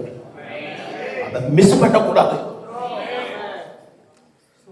எந்த சூழ்நிலை வந்தாலும் சரி, பரிசுத்த நாளை மகிழ்ச்சி நாளாய் நீ என்ன சொந்த வேலை செய்யக்கூடாது. இன்னைக்கு ஆராதனை குறிச்சு ஒரு பயம் இல்லை. அப்படிதான் சொல்லுது சங்கீதம் 36 அதிகாரத்தில், அவர்களுக்கு தெய்வ பயம் இல்லை. ஆண்டவர் சமூகத்தில் உங்களுக்கு பயம் இருக்குதாம்மா? ஐயா, உங்களுக்கு பயம் இருக்குதா? செத்தாலும் சரி ஆராதனையில் வந்து சாகணும். எனக்கு தெரியும், நான் பாஸ்டர்லாம் 34 வருஷம் நண்பர்களாக இருக்கிறோம். என்னுடைய அனுபவத்தில் 3 ஆராதனை நஷ்டப்பட்டிருக்கிறேன். இந்த 35, அதை விட முன்னால் உள்ள 35 வருடத்தில் 3 ஆராதனை நஷ்டப்பட்டிருக்கு. 3 ஆராதனை. ஒரு முறை எனக்கு சரீரத்தில் சுகையில்லாதபடினாலே ஜன்ஜான்ஸ் ஹாஸ்பிட்டலில் அட்மிட் பண்ணியிருந்தார்கள். அது ஞாயிற்றுக்கிழமை ஆகிவிட்டது. நான் அப்படி இருந்தும் டாக்டர்கிட்ட கேட்டேன், எனக்கு ஆராதிக்கவன். அவர் சொன்னார், வீட்டுக்கு போக முடியாது, இங்கே ஒரு சாப்பல் இருக்கு, நீங்கள் அங்கே போய் ஆராதிங்கட்டு. நான் அந்த வேதனையோடு வியாதியோடு குளுக்கோஸ் போட்டிருந்தாங்க, அதோடு எடுத்து கொண்டு போய் அந்த சேப்பலில் உட்கார்ந்து கொண்டு அவர்கள் எப்படி ஆராதிச்சாலும் அது எனக்கு தேவையில்லை, நான் ஆண்டவரை மகிமைப்படுத்தி கொண்டிருந்தேன். இனி ஒரு முறை நான் கல்கத்தா போயிருந்தேன். கல்கத்தா போயிட்டு வரும்போது அது ட்ரெயின் சரியாக கல்கத்தா பாகத்தில் ஞாயிற்றுக்கிழமை காலம் வந்து விட்டது. அங்கே ஒரு ஆராதனை மிஸ் ஆயிடுச்சு. ஆனால் கூட என் பக்கத்தில் இருந்த அந்த கேபினில் நிறைய கேத்தலிக்ஸ் ஃபாதர்கள் இருந்தாங்க. ஒரு 6-7 பேர் இருந்தாங்க. அவங்க என்ன செஞ்சாங்க தெரியுமா? நான் பார்த்துக்கிட்டே இருந்தேன். நாங்கள்லாம் ஒரே கேபினில் இருந்தோம். அவங்க அந்த ஆராதனை நாள் ஞாயிற்றுக்கிழமை காலம் வந்தோன்னே ஒரு பாய் எடுத்தாங்க, விரிச்சாங்க, ஒரு துண்டு பிரெட் வாங்கி வச்சுருந்தாங்க, திருவிருந்து எடுத்தாங்க, அங்கேயே ஜெபம் பண்ணாங்க, ஸ்தோத்திரம் பண்ணாங்க, எல்லாரும் திருவிருந்து நடத்திட்டாங்க. அந்த ஆராதனையும் பங்கெடுத்தாச்சு. ஒரு அல்லேலூயா சொல்லுங்களேன். மற்றபடிக்கு இதுவரையும் ஒரு ஆராதனை கூட நஷ்டப்படல. நான் இப்போ உங்களை பார்த்துக்கு உங்கள் ஊழியக்காரருக்கு அனுமதி இல்லாமையே கேட்குறேன், இல்லாட்டி அனுமதியோடு கேட்குறேன். இந்த வருஷம் ஒரு சண்டை கூட மிஸ் பண்ணாம நான் ஆராதனைக்கு வந்திருக்கேன்னு சொன்னவங்க மாத்திரை கை தூக்குங்க. ஓ, ஓகே, வச்சிரு, கீழே போடுங்கம்மா. கர்த்தர் உங்களை ஆசீர்வதிக்கட்டும். தேவன் பார்க்கிறார். யோசித்து பாருங்க. அப்ப என்ன செஞ்சீங்க? பேர் கிறுக்கி இருக்குமா, கிறுக்கப்பட்டிருக்காதா? சொல்லுங்க. பேர்ல ஏதோ மிஸ்டேக் வந்திருக்கா, வரலையா? என்ன பண்ணுவோம்? அப்போ என்ன பண்ணலாம்? சோத்திரம். பெரிய பிரசங்க இருக்காரு, அவருக்கு முன்னதான் நான் பிரசங்கம் பண்ணிட்டு இருக்கிறேன். இன்னைக்கு தான் முத ஏன் பிரசங்கத்தை அவர் கேட்கிறாரு. அல்லேலூயா. வசனம் சொல்லுகிறது. அப்போ பழைய ஏற்பாட்டு காலத்தில் எப்படி இருந்துச்சு தெரியுமா? வாசிங்க, அப்பதானே உங்களுக்கு தெரியும். ஆமே, ஸ்தோத்திரம். என்னாகும் புஸ்தகம் 25ஆம் அதிகாரம் 1 முதல் வாசிங்க. இஸ்ரேல் ஜனம் சித்தீமிலே தங்கி இருக்கும் பொழுது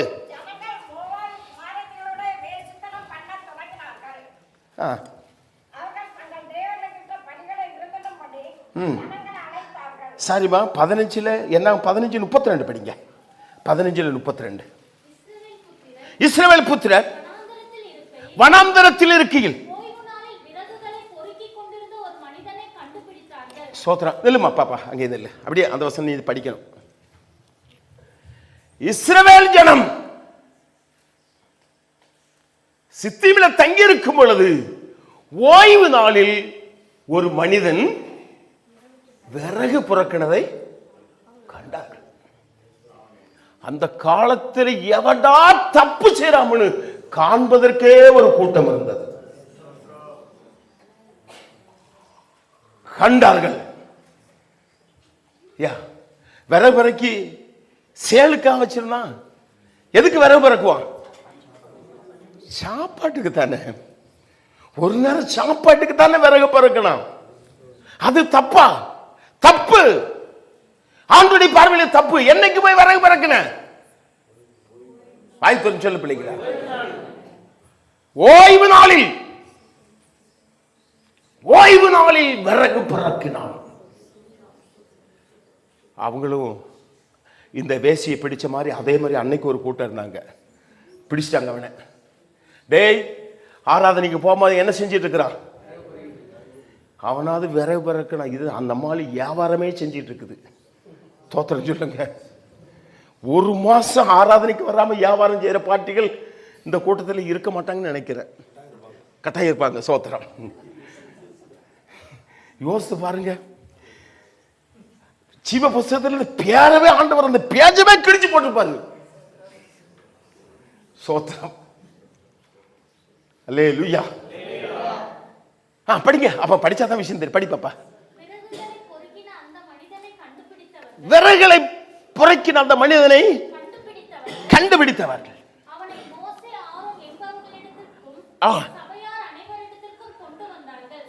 எல்லாருக்கும் முன்னதாக கொண்டு வந்துட்டாங்க. அங்க அந்த புள்ள பாவம் செஞ்ச புள்ள எங்க கொண்டு வந்தாங்க? இயேசுவிடத்தை கொண்டு வந்தாங்க. இங்க கொண்டு எங்க செஞ்சாங்க? ஆராதனைக்கு வராதால உங்களை ஒரு ஆளை பிடிச்சு நேரம் பாஸ்டர்கிட்ட கொண்டு வந்தா என்ன ஆகும்? இப்போ ஒரு ஆள் ஆராதனைக்கு வரல, ஒரு 4 பேர் சகோதரமாரி பிடிச்சு உங்களை நேரம் பாஸ்டர்கிட்ட கொண்டு வராங்க. ஹலோ, இதுவரை உனக்கு மதிப்பு. உன்னை அங்கல்னு கூப்பிட்டேன், ஆனால் அது மானத்தை காப்பாற்றிக்கும். நான் வேலைக்கு போனதான் நான் சாப்பிட முடியும். என் நிலைமை உனக்கு தெரியுமா? அப்படிமில்ல.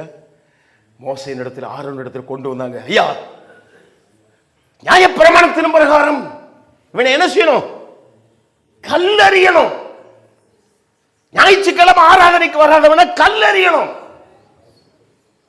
இந்த உங்கள்கிட்ட கொடுத்துட்டேன், நீங்க வச்சு கொள்ளுங்க.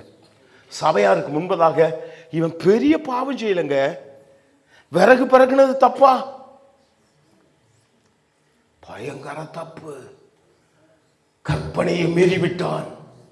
கர்த்தருடைய வார்த்தை மீறிவிட்டான். சகோதரா சகோதரியே, எத்தனை நாள் பயம் கூடாதபடி தேவனை ஆராதனையை விட்டு விட்டு அங்கும் இங்குமாய் அலைந்து தெரிந்தோம். 2024 கர்த்தருடைய பந்தியில பங்கெடுக்காதபடி எத்தனை நாள் அலைந்து தெரிந்தீர்கள்? இன்னைக்கு ஆண்டவர் சமூகத்திலே ஒப்பு கொடுக்கணும். படி பாப்பா. அவனுக்கு செய்ய வேண்டியது இன்னதென்று தீர்க்கமான உத்தரவு இல்லாதபடியினால் அவனை காவலில் வைத்தார்கள். கர்த்தர் மோசேயை நோக்கி, அந்த மனிதன் நிச்சயமாய் கொலை செய்யப்பட வேண்டும். சபையார் எல்லாரும் அவனை பாளையத்துக்கு புறம்பே கல்லெறிய கடவர்கள் என்றார். பாளையத்துக்கு புறம்பே போடும், அவனை கல்லறிந்து கொல்ல வேண்டும். அடுத்து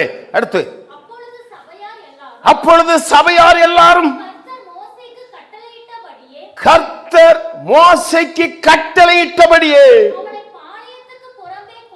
அவனை பாளையத்துக்கு புறம்பே கொண்டு போய் கல்லறிந்தார்கள். சாப்டர் முடிஞ்சு. அப்படி கல் எறிஞ்சு கொன்றதா இருந்தா இன்னைக்கு இந்த சபையில எத்தனை பேர் இருந்திருப்பீங்க? சோத்திரம் சொல்லுங்க. எத்தனை பேர் செத்து இருப்பாங்க? ஜாக்கிரதை. இதுக்கு மேல ஒரு பாவமா, இதுக்கு மேல ஒரு தண்டனையா? நீங்க நினைக்கிறீங்க, ஐயோ நானு ஆண்டவருக்கு விரோதமான அப்படி ஒரு பாவமே செய்யலையே. எவ்வளவு பெரிய பாவம். அருமையான தெய்வ பிள்ளைகளே, ஸ்தோத்திரம். இன்றைக்கு பகல் வேளையில கர்த்தருடைய ஆலயத்தில் ஆராதனையில சில பேருடைய வாழ்க்கையில ஆராதனைக்கு வருவாங்க. மனமல்ல ஆண்டவர் சொன்னாரு, எப்பா ஏன் ஜனம் போல ஓ முன்னால வந்து உட்காருவாங்க. ஆனா அது ஏன் ஜனம் அல்ல. நல்லா முக்காடு போடுவாங்க, பைபிள் கொண்டுருவாங்க, பாட்டு போடுவாங்க, கையெடுப்பாங்க. ஆனா அவங்களுடைய இருதயமோ ரொம்ப தூரமாக இருக்கு. ஸ்தோத்திரம். நீ மனுஷ முகத்தை பார்க்கிற. சாமுவேல் ஆண்டவர் சொன்னார், சாமுவேலே நீ அவனுடைய முகத்தை பார்க்கிறாய். சாமுவேலுக்கு ரொம்ப துக்கம். ஐயோ இந்த மனுஷனை கழுதையை தேடி பிடிக்கும் பொழுது நான் அவனை கண்டுபிடிச்சேன், அவனை அபிஷேகம் செய்தேன், அவனை வளர்த்தேன், தீர்க்கதரிசி கூடத்தில் உட்கார வச்சேன், ராஜா பதவி கொடுத்தேன், இப்படியெல்லாம் மாறிட்டானே, இப்படி பின்வாங்கி போயிட்டானே என்று சாமுவேலுக்கு பயங்கர பயம், அழுக, துக்கம். ஆண்டவர் சொல்றார், நீ அவனுக்காக துக்கப்படாத, நான் அவனை புறக்கணித்தேன். நீ அவன் முகத்தை பார்க்கிற, நானும் அவன் உள்ளத்தை பார்க்கிறேன். அவன் என்னை மட்டும் ரொம்ப தூரமாய் போய்விட்டான். என்னை மட்டும் ரொம்ப தூரமா போயிட்டான். இன்னைக்கு உட்கார்ந்து இருக்கும் போது உங்க மனசு எங்க போயிருக்குதுன்னு ஆண்டவருக்கு தெரியும். அதனாலதான் முதலாவது சொன்னேன், நம்ம எல்லாவரையும் ஆண்டவர் கண்டுகொண்டே இருக்கிறார். ஆமோஸ் 8ஆம் அதிகாரத்திலே அங்க ஒரு வசனம் சொல்றது. ஆமோஸ் 8ஆம் அதிகாரம் 6வது வசனம் படிங்கள்.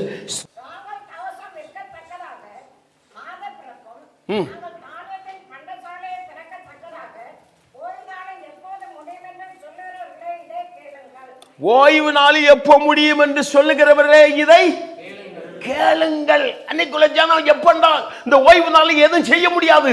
இப்போ நமக்கு அந்த நாள் நல்லது, பரிசுத்தமான ஓய்வு நாள்ல பாத்தீங்கன்னா பிசினஸ்காரங்க, கடன் வாங்க போறவங்க, கடன் கொடுக்க போறவங்க, பெங்களூருக்கு போறவங்க, சேலத்துக்கு போறவங்கள நம்மளும் உட்காந்து யோசிப்போம், எப்பண்டா இந்த நாள் முடியும். ஒரு அலையிலே சொல்லுங்க.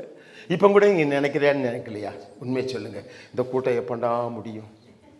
தோத்திரம் சொல்லுங்க, இவன் எப்பண்டா முடிப்பான்? தோத்திரம் சொல்லுங்களேன். ஆண்டவர் நம்மளே பார்க்கிறாரு. இவங்களும் அதான் நினைச்சிட்டு இருந்தாங்க, ஓய்வு நாள் எப்போ, இந்த ஆராதனை எப்போ முடியும், முடிச்ச உடனே போகணும். இதை கேளுங்கள். அடுத்து அடுத்து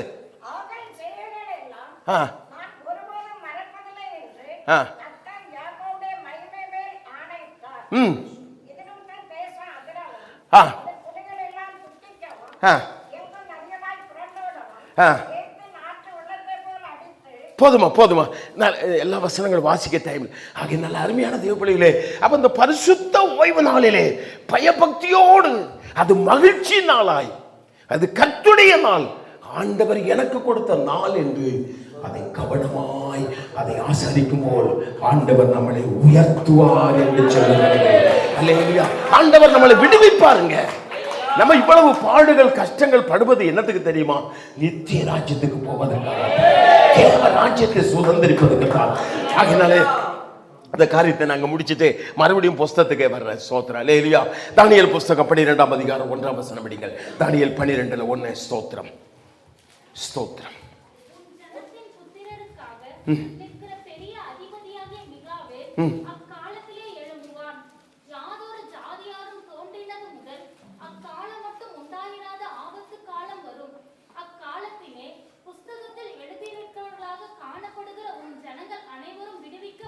புஸ்தகத்தில் எழுதியிருக்கிறவர்கள் விடுவிக்கப்படுவார்கள். நல்லவர்கள் இல்லை சொல்லுங்க. உன் பேரு புஸ்தகத்தில் எழுதுச்சுன்னா உனக்கு என்னது உண்டு? விடுதலை உண்டு. இந்த உலகத்திலிருந்து ஒரு விடுதலை உண்டு, சாபத்திலிருந்து ஒரு விடுதலை உண்டு. உன் பேரை காத்துக்கொள்ளுங்க. சோத்திரம். அல்லேலூயா. சோத்திரம். உன் பேரை நீ காத்துக்கொள்ள வேண்டிய அவசியம். ஆமென் ஆமென். இந்த உலகத்தில் இருக்கும் போது நம்முடைய பேரை நம்ம காத்துக்கொள்ளணும்.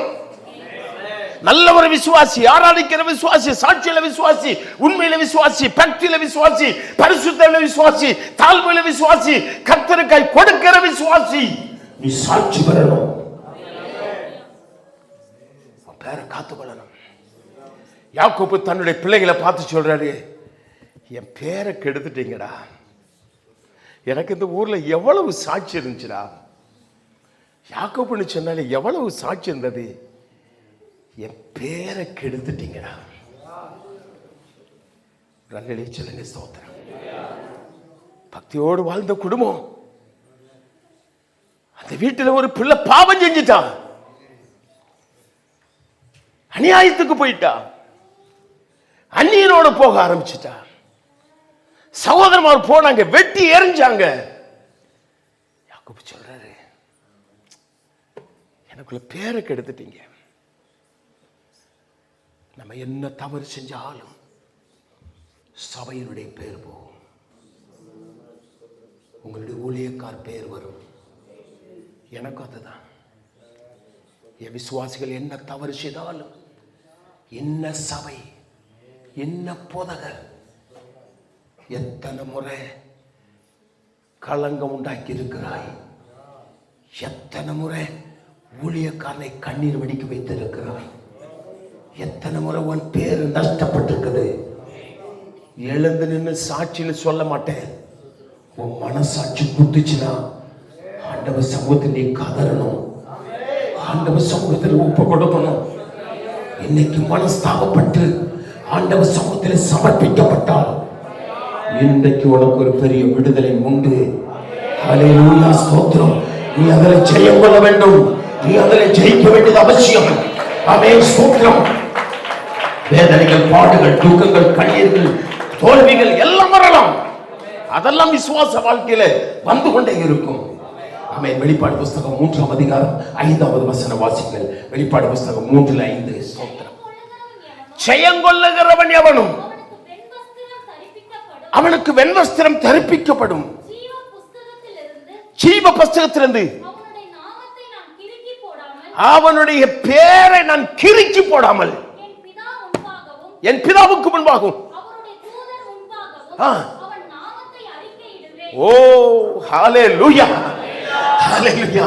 ஜீவ புஸ்தகத்தில் பேர் எழுதினால் நீ விடுவிக்கப்படுவாய். இரண்டாவது சொல்லுகிறான், இந்த உலகத்தில் இருக்கும் பொழுது நீ சகலத்திலும் ஜெயம் கொள்ளும் பொழுது, பாவத்தை ஜெயிக்கும் பொழுது, அந்தகாரத்தை ஜெயிக்கும் பொழுது, ஆடம்பரத்தை ஜெயிக்கும் பொழுது, சகல போராட்டத்தை ஜெயிக்கும் பொழுது, கர்த்தர் சொல்லுகிறார், பேர ஜீவ புஸ்தகத்தை கிறுக்க மாட்டேன், நான் கிறுக்கி போட மாட்டேன்.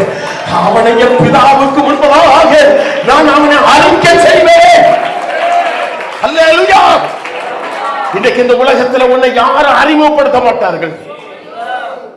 யாருக்கிட்ட உன்னை அறிமுகப்படுத்தி வைக்கல. உன் நிலைமை என்னன்னு யாருக்கும் தெரியாது, உன் குணம் என்னன்னு யாருக்கும் தெரியாது, உன் தேவை என்னன்னு யாருக்கும் தெரியாது. நீ அமைதியா வந்துட்டு அமைதியா ஆராதிச்சுட்டு அழுதுட்டு போகலாம். ஆனால் ஒரு நாள் இயேசுவானவர் உன்னை அறிமுகப்படுத்துவார். இந்த பூமியில ஆண்டவர் சொல்வார், எப்படி சொல்லுவார்? அழகாய் நிற்கும் யார் இவர்கள், திரளாய் நிற்கும் யார் இவர்கள், சேனை தலைவராம் இயேசுவின் போர்த்தலத்தில் அழகாய் நிற்கும் யார் இவர்கள், சேனை தலைவராம் இயேசுவின் போர்த்தலத்தில் அழகாய் நிற்கும் யார் இவர்கள், வெள்ளை அங்கியை தரித்துக் கொண்டு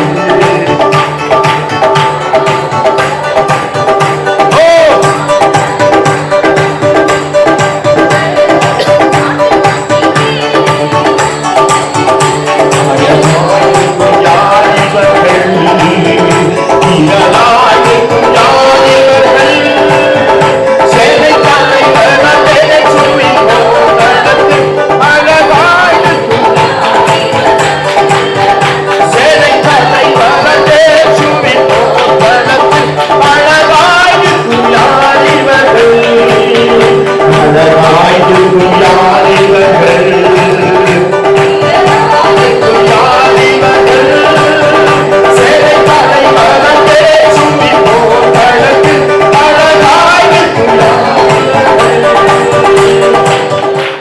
ஹல்லேலூயா. யாரையா இவர்கள்? வெள்ளையங்கி தரித்து நின்று கொண்டிருக்க யார் இவர்கள்?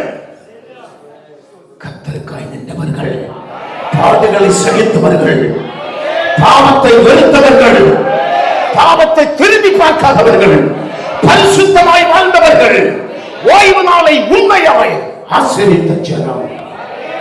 ஓ, பிதாவுக்கு முன்பதாக நம்மளை அறிக்கை செய்வார். நம்மளை ஒவ்வொரு நாளாய் கொண்டு போய் நம்மளை அறிமுகப்படுத்துவோம். இந்த உலகத்தில் கொடுக்காத சந்தோஷம் இதை காற்றில் வேற ஒரு சந்தோஷம் இல்லை. பிள்ளைகளே, ஸ்தோத்திரம். அதனாலே அப்ப அங்க வேற யாரும் வர மாட்டாங்க. வேதவசனம் தெளிவா சொல்லுகிறது. ஸ்தோத்திரம். பாவ, தீட்டு, கரை இதெல்லாம் ஒண்ணு உள்ள வர முடியாது. இவங்களெல்லாம் அறிமுகப்படுத்த மாட்டாரு. ஸ்தோத்திரம். பேரே கிடையாது. எல்லாம் கிறுக்கி இருக்கு. பாப்பாங்க, பேரை பாப்பாங்க. ஏதோ ஒரு பேர் இருக்குதே, சரியா புரியலையே, மறுபடி போட்டு பார்ப்பாங்க. எங்களை மாதிரி நான் கண்ணாடி போட்டு பார்ப்போம், மேலே குத்துக்கு பார்ப்போம், கீழே தூக்கி பார்ப்போம், பேர்ல விட்டுருவோம். சோத்திரம். எப்படிமா இருக்கும் உங்க பேருக்கு? சோத்திரம். வெளிப்பாடு புஸ்தகம் 21 அதிகாரம் 27வது வசனம் படிங்கள். தீட்டுள்ளதும் அருவருப்பையும் பொய்யும் ஒன்று அதில் பிரவேசிப்பதில்லை.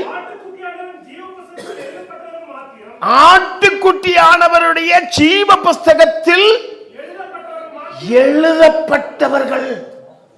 சொல்லுங்க, சொல்லுங்க, நல்லா சொல்லுங்க.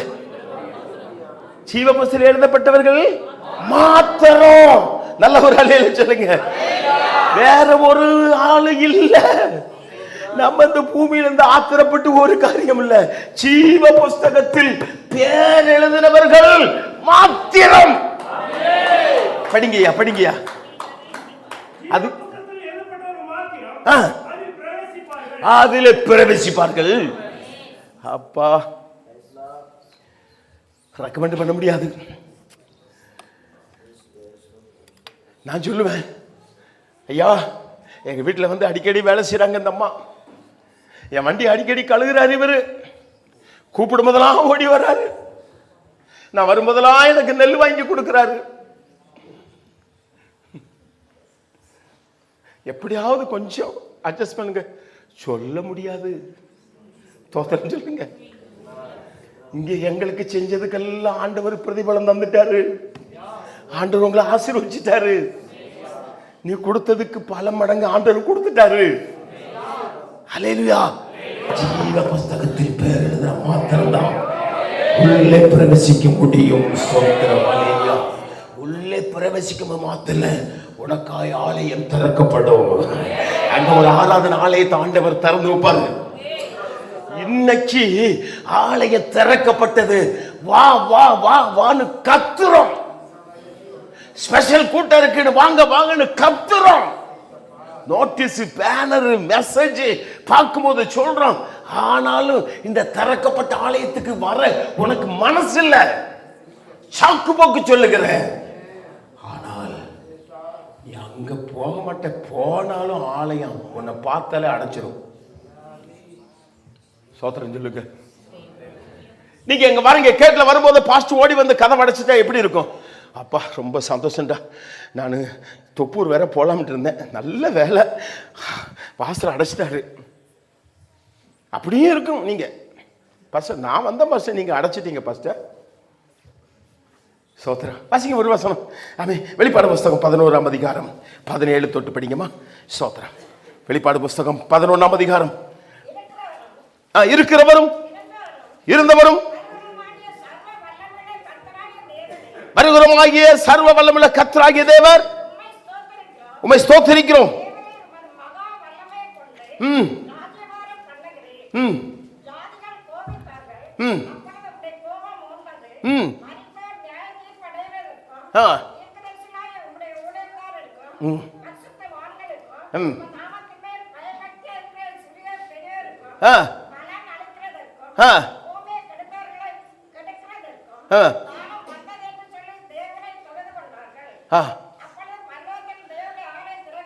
அப்பொழுது பரலோகத்தின் தேவாலயம் திறக்கப்பட்டது. சொல்லுங்க ஸ்தோத்திரம். அங்க ஆராதிக்கலாம், பிரதிபலம் உண்டு. அங்கதான் நீ இந்த பூமியில செஞ்ச அத்தனைக்கும் பிரதிபலம் அங்கதான். ஸ்தோத்திரம். நான் சொல்றது எத்தனை பேருக்கு புரிகிறது? ஸ்தோத்திரம். அப்ப நம்முடைய கிரிகளுக்கு தக்க பலனை கர்த்தர் கொடுப்பார். இந்த பூமியில நீங்க எவ்வளவு பெரிய ஆளா இருக்கலாம், எவ்வளவு பெரிய ஆளா இருக்கலாம், எவ்வளவு கோடீஸ்வரனா இருங்க, நல்லது. கர்த்தர் உங்களை உயர்த்தினதுல ஆண்டவருக்கு ஸ்தோத்திரம். ஆனா ஒரு காரியம், என் கிரிகள் எப்படி இருந்தது? ஆண்டவருக்கு முன்னதாக நான் எப்படி வாழ்ந்தேன்? நீங்க வேற யார்ட்டையும் சொல்ல வேண்டாம். தாவீது சொல்லுறார், தன்னுடைய ஆத்மாவோடு தாவீது பேசுவார். என் ஆத்மாவே ஏன் எனக்குள்ள கலங்குறப்பா? ஏன் எனக்குள்ள சோர்ந்து போகிற? ஏன் எனக்குள்ள தேங்குகிறாய்? கர்த்தரை நோக்கி காத்திரு. தன்னுடைய ஆத்மாவோடு பேசிக்கொண்டே இருப்பார். அப்போ அவரவர் கிரிகளுக்கு எக்ஸ்பீரியன்ஸ் அனுசரிச்சு இம்மானுவேல் சபை தொடங்கி 30 வருஷம் ஆச்சு. 30 வருஷமா அந்த அம்மா வராங்க. அவங்களுக்கு கூப்பிட்டு பிரைஸ் கொடுப்பது அல்ல. நீ என்ன கிரியை செய்தாயோ? வாசிங்கள் எரேமியா தீர்க்க புத்தகம் 17ஆம் அதிகாரம் 10-11. கர்த்தராகிய நானே ஒவ்வொருவனுக்கும் அவனவன் வழிகளுக்கும் செய்கைகளின் பலனுக்கும் தக்கதை கொடுக்கும்படிக்கு இருதயத்தை ஆராய்கிறவரும் உள்ளந்தரியங்களை சோதித்து அறிகிறவருமாயிருக்கிறார். நம்முடைய இருதயத்தை ஆண்டவர் நினைச்சாரா? சோதித்து அறிகிறார். தக்க பலன். வேத புஸ்தகத்தில் 4-5 விதமான பலன் உண்டு. சீக்கிரமா நான் சொல்லுகிறேன். எப்படி பலன் கொடுப்பார் தெரியுமா கர்த்தர்? ஆமே. மத்தாயி சுவிசேஷம் 16ஆம் அதிகாரம் 27ஆம் வசனம் படிக்கும்போது, மத்தாயி 16:27 படிக்கும் பொழுது அங்க ஒரு வார்த்தை சொல்லுது. படிமா.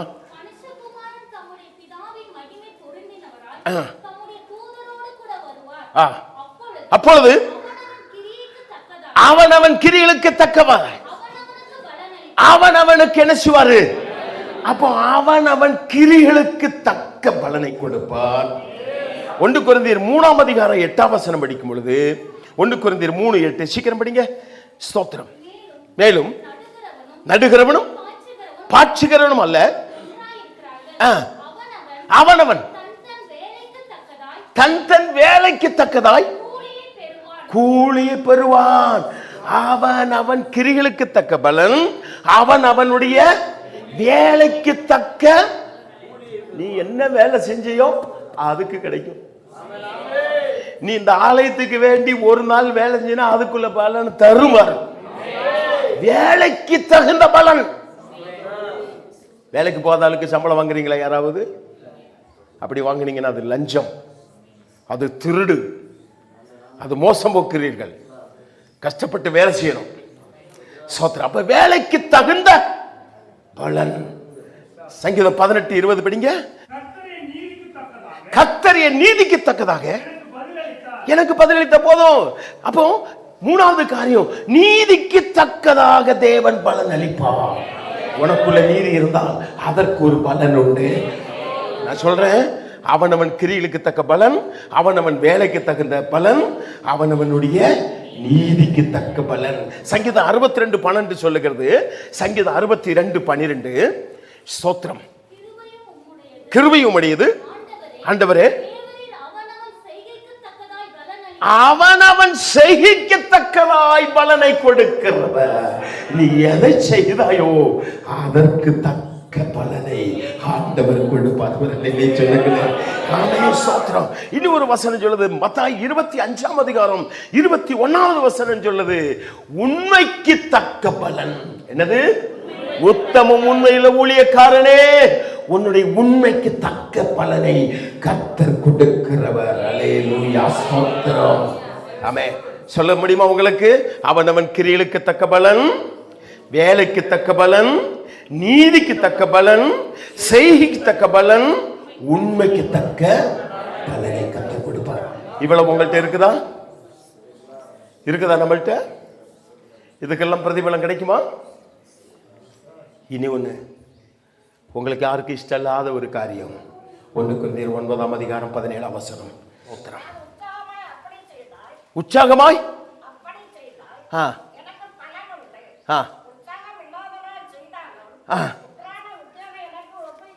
சரி, அப்போ உற்சாகமாய் செய்யணுமா? எதை செஞ்சாலும் என்ன செய்யணும்? உற்சாகமாய் கொடுக்கணும். அதுக்கு ஆண்டவர் பிரதிபலனை வச்சிருக்கிறாருங்க. அது தனி சப்ஜெக்ட். அந்த புஸ்தகத்தில் உங்க பேர்லாம் வந்துரும். சோத்திரம். அதுல உங்க பேர்லாம் இருக்குதா இல்லையான்னு பார்க்கணும். ஒரு எக்ஸாம்பிள், ஒரு 3 புஸ்தகம் வச்சுக்கோங்க. மொத்தம் 3 புஸ்தகம் வச்சுக்கோங்க. நிறைய புஸ்தகம் இருக்கு, அதெல்லாம் சொல்ல முடியாது. ஒரு 3 புஸ்தகம் வச்சுக்கோங்க. 2 புஸ்தகத்திலும் பேர் இல்லை. ஒரு புஸ்தகத்தில் பேரே தெரியல, லைட்டா கிறுக்கி இருக்கு. என்ன பண்ண முடியும்? ஏதோ 2 புஸ்தகத்தில் பேர் இருந்து 1ல கிறுக்கி இருந்தா கூட பரவாயில்ல. அதே ஆளு தான் இதை, இந்த ஆளு தான் அந்த ஆளுன்னு சொல்லி எப்படி அட்ஜஸ்ட் பண்ணிடுவாங்க. இன்னைக்கு ஞாபகத்தில் வைத்துக் கொள்ளுங்கள் அன்பான தெய்வ பிள்ளைகளே, ஆண்டவர் சமூகத்தில் நம்மை சமர்ப்பிக்க வேண்டியது மிக மிக அவசியமாய் காணப்படுகிறது. ஸ்தோத்திரம். ஹல்லேலூயா. ஆகையினால ஆமென், நம்ம வாழ்க்கையில ஆமென் தேவ கரங்களில் நம்மை சமர்ப்பிக்கணும். 22ஆம் அதிகாரம் வெளிப்பாடு புத்தகம் 22:12 சீக்கிரம் நான் முடிக்கிற. ஸ்தோத்திரம். இதோ சீக்கிரமாய் வருகிறேன், அவனவன் கிரிகளின்படி அவனவனுக்கு நான் அளிக்கும் பலன் என்னோடு கூட வருகிறது. ஆமென். ஸ்தோத்திரம். இந்த சத்தியத்தை பிள்ளைகளுக்கு சொல்லிக் கொடுக்கணும். நம்ம பிள்ளைகளுக்கு சொல்லிக் கொடுக்கணும். நம்ம பிள்ளைகளுக்கு சத்தியத்தை சொல்லிக் கொடுக்கணும். கர்த்தருக்கு இது கொடுக்கணும். இதோ நான் சீக்கிரமாய் வருகிறேன், அவன் கிரிகளுக்கு தக்க பலனை கூட கொண்டுட்டு வரேன். பழைய ஏற்பாட்டு காலத்தில் ஆண்டவர் சொன்னார் பட்டயத்தோடு வருகிறேன். புதிய ஏற்பாட்டு காலத்தில் சொன்னார் இத பிரதிபலன் கொடுக்க வருகிறேன். நல்ல ஒரு அல்லேலூயா சொல்லுங்க. ஸ்தோத்திரம். அல்லேலூயா. ஸ்தோத்திரம். ஆகையால் இன்னைக்கு பகல் வேளையிலே என்னை கேட்கதான தெய்வ பிள்ளைகளே, ஸ்தோத்திரம். அவனவன் கிரிகளுக்கு தக்கதான பலனை கொடுக்க ஆண்டவர் கடந்து வருகிறார். ஆகையால் நம்ம பிள்ளைகளுக்கெல்லாம் இந்த சத்தியத்தை நீங்கள் கற்றுக் கொடுக்க வேண்டியது மிக அவசியமாய் காணப்படுது. இதுல எல்லாம் ஒன்னும் கூட்டக்கூடாது, குறைக்க கூடாது. வசனம் அப்படிதான் சொல்லுது. இந்த தீர்க்க தரிசன வசனங்களை ஒன்னும் என்ன செய்யாத. சரி, கூட்டினா என்ன ஆகும்? இப்ப நீங்க அப்படிதான் கேட்பீங்க, கூட்டக்கூடாது குறைக்கூடாது. அப்ப கூட்டினா என்ன பாஸ்டர்? குறைச்சா என்ன பாஸ்டர்? வசனம் சொல்லுது நீ பொய்யன். பொய்யன் எங்க போக முடியாது? ராஜ்யத்துக்குள்ள போக முடியாது. அந்த வசனத்தை வாசிங்க பாப்பா. ஸ்தோத்திரம். அப்போ வெளிப்பாடு புத்தகம் 22ஆம் அதிகாரம் 18 படிக்குமா? 18-19 யாவருக்கும் கூட்டினால் கூட்டுவா. இந்த வாதையெல்லாம் நீங்க பார்க்கணும்னா எங்க போகணும்? உபாகம புத்தகத்துக்கு போகணும். அங்க வாதைகள் உண்டு. வல்ல வாதை உன் மேல வரும். தீராத வியாதி, கஷ்டம், தரித்திரம், சாபம், துக்கம், கண்ணீர், மரணம், வேலையில்லாண்மை, தரித்திரம், பஞ்சம், பசி, எல்லா வாதையும் வரும். ஆமென். உபாகம் 4ஆம் அதிகாரம் 2ஆம் வசனம் படிங்கள். நான் உங்களுக்கு கற்பிக்கும்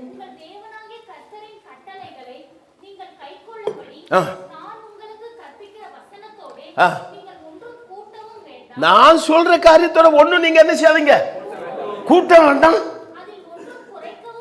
அதுல ஒண்ணும் குறைக்கும் வேண்டாம். வெளிப்பாடு புத்தகத்தில் சொன்ன சத்தியம் உபாகமத்தில் வருது. 12ஆம் அதிகாரம் 32 படிமா. ஆமென். உபாகம் 12:32. ஸ்தோத்திரம். நான் உனக்கு விதிக்கிற யாவையும் செய்யும்படி நீ எப்படி கவனமாயிரு. அதோடு நீ ஒன்னையும் கூட்ட வேண்டாம், அது ஒன்னும் குறைக்க வேண்டாம். இப்ப நான் உங்களுக்கு ஆன்சர் கொடுக்கிறேன். கூட்டுனா குறைச்சா என்ன ஆகும்? நீதிமொழியின் புஸ்தகம் 30ஆம் அதிகாரம் 6வது வசனம் படிங்கள். நீதிமொழி 30:6. அவருடைய வசனத்தோடு ஒன்றையும் கூட்டாதே, கூட்டினான் அவர் உன்னை கடிந்து கொள்ளுவார், நீ பொய்யனாய் மாறி விடுவாய். எவ்வளவு வசனம், எவ்வளவு அழகா நமக்கு வெளிப்படுத்துகிறது. ஒன்னையும் கூட்டாத, குறைக்காத. வெளிப்பாடு புஸ்தகத்திலையும் பழைய ஏற்பாட்டில் சொல்லிட்டு இங்க சொல்றாரு, அப்படி நீ கூட்டினா குறைச்சா கர்த்தர் உன்னை கடிந்து கொள்வார். நான் வார்த்தையை முடிக்கிறேன். அதுக்கு முன்பதாக ஒரு 5 நிமிஷம் மாத்திரம் கடைசியா உங்களுக்கு ஒரு ஆசீர்வாதமான வார்த்தையை சொல்லி நான் முடிக்க கர்த்தருக்குள் வாஞ்சிக்கிறேன். நம்முடைய தூக்கங்கள், நம்முடைய வேதனைகள், நம்முடைய பாடுகள் எல்லாவற்றையும் தேவன் அறிகிறார். இந்த கேட்ட சத்தியத்தின் வெளிச்சத்தின் முகாந்திரம் ஆண்டவர் சமூகத்திலே எத்தனை பேர் ஒப்பு கொடுக்க ரெடியா இருக்கிறீங்க? உங்க கை அப்படியே உயர்ந்திருக்கட்டும். எத்தனை பேர் ஒப்பு கொடுக்க ரெடியா இருக்கிறீங்க? என்னிடத்தில் குறை உண்டுன்னு வாயை திறந்து சொல்லுங்க. என் பேருக்கு இருக்கப்பட்டிருக்குது, நான் என் மனசாட்சி அறிகிறேன் ஆண்டவரே. என் பேருக்கு இருக்க கூடப்படலப்பா. இந்த புதிய வருடத்தில் ஆண்டவரே, நாங்கள் குடும்பமாக கர்த்தருக்காய் பிரயோஜனப்பட ஆண்டவருடைய கிருபை பெற்றுக்கொள்ள ஆண்டவரே எங்களுக்கு கிருபை தாங்கப்பா என்று சொல்லி நன்றி நல்ல ஹிருதயத்தோடு அந்த தேசி சகோதரி உள்ள உடைஞ்சு அழுதிருப்பான். ஆண்டவர் அவளுக்கு மன்னித்தது போல இந்த நாள் ஆண்டவர் உங்களுக்கு ஒரு மன்னிப்பை கொடுக்க அவர் வல்லவர். மறுபடியும் உங்கள் பேரை சீர்திருத்த வல்லவர். உங்களை கர்த்தர் மறுபடியும் நிறுத்த வல்லவர். ஹல்லேலூயா. ஸ்தோத்திரம் ஸ்தோத்திரம் ஸ்தோத்திரம். எல்லாரும் 2 நிமிஷம் கரங்களை தட்டி கர்த்தரை மகிமைப்படுத்துங்க. நம்ம கூட்டத்தை முடிக்கல, நான் 5 நிமிஷம் எடுப்பேன். ஸ்தோத்திரம். நல்லா ஆண்டவரே, என்னுடைய குற்றங்கள், குறைகள், பாவங்களை தயவாய் மன்னிங்க. என்னை பரிசுத்தப்படுத்துங்கப்பா. என்னை பரிசுத்தப்படுத்துங்க ஆண்டவரே. என் குறைகளை மாற்றுங்க ஆண்டவரே. ஆண்டவரே என்னை மன்னிங்க, என்னை மன்னிங்க என்று சொல்லி உள்ளம் நிறைந்து நன்றி நிறைந்த ஹிருதயத்தோடு கர்த்தருக்கு ஸ்தோத்திரம் பண்ணுவோம். உலகளவுல ரீவனா ஜெகத்துக்கா ஒப்புக்கொடுங்க. அல்லது ஆண்டவர் சமூகத்தை சமர்ப்பிங்க. அல்லது ஒப்புக்கொடுங்க. இன்னைக்கு பகல் வந்து ஒரு பெரிய விடுதலை உண்டு. ஒரு அற்புதங்கள் நடக்கும். ஒரு அதிசயங்கள் நடக்க போகிறது. தேவ வல்லமை இன்னைக்கு உன்னை இரக்கத்தால் ஆவியினால் கருத போகிறார். அப்படி அற்புதமாக கரை வெளிப்பட போகிறது. உலகளவுல ரீவனா ஜெகத்துல சுடவதாக ரீவனா ஜெகத்துல ஆண்டவர் சமூகத்தை ஒப்புக்கொடுக்கிற உள்ளத்தை கர்த்தர் காண்கிறார். கண்ணினோடு தேவி தேவி அல்லது உள்ளத்தை ஆண்டவர் காண்கிறார். இப்போது அவருடைய காண்கிறவர்களை கர்த்தர் அவர் மனம் இறக்கவும் அவர் மனம் உருக்கவும் உன்னை மனது உரைகளை கர்த்தர் உன் கண்ணீரை காண்கிற ஆண்டவர் இப்பொழுது அவர் உன்னை செல்லுகிறார். உன் பாவங்களை கழுகிறார். உன்னை தொட்டு சுகமாகிறவர்.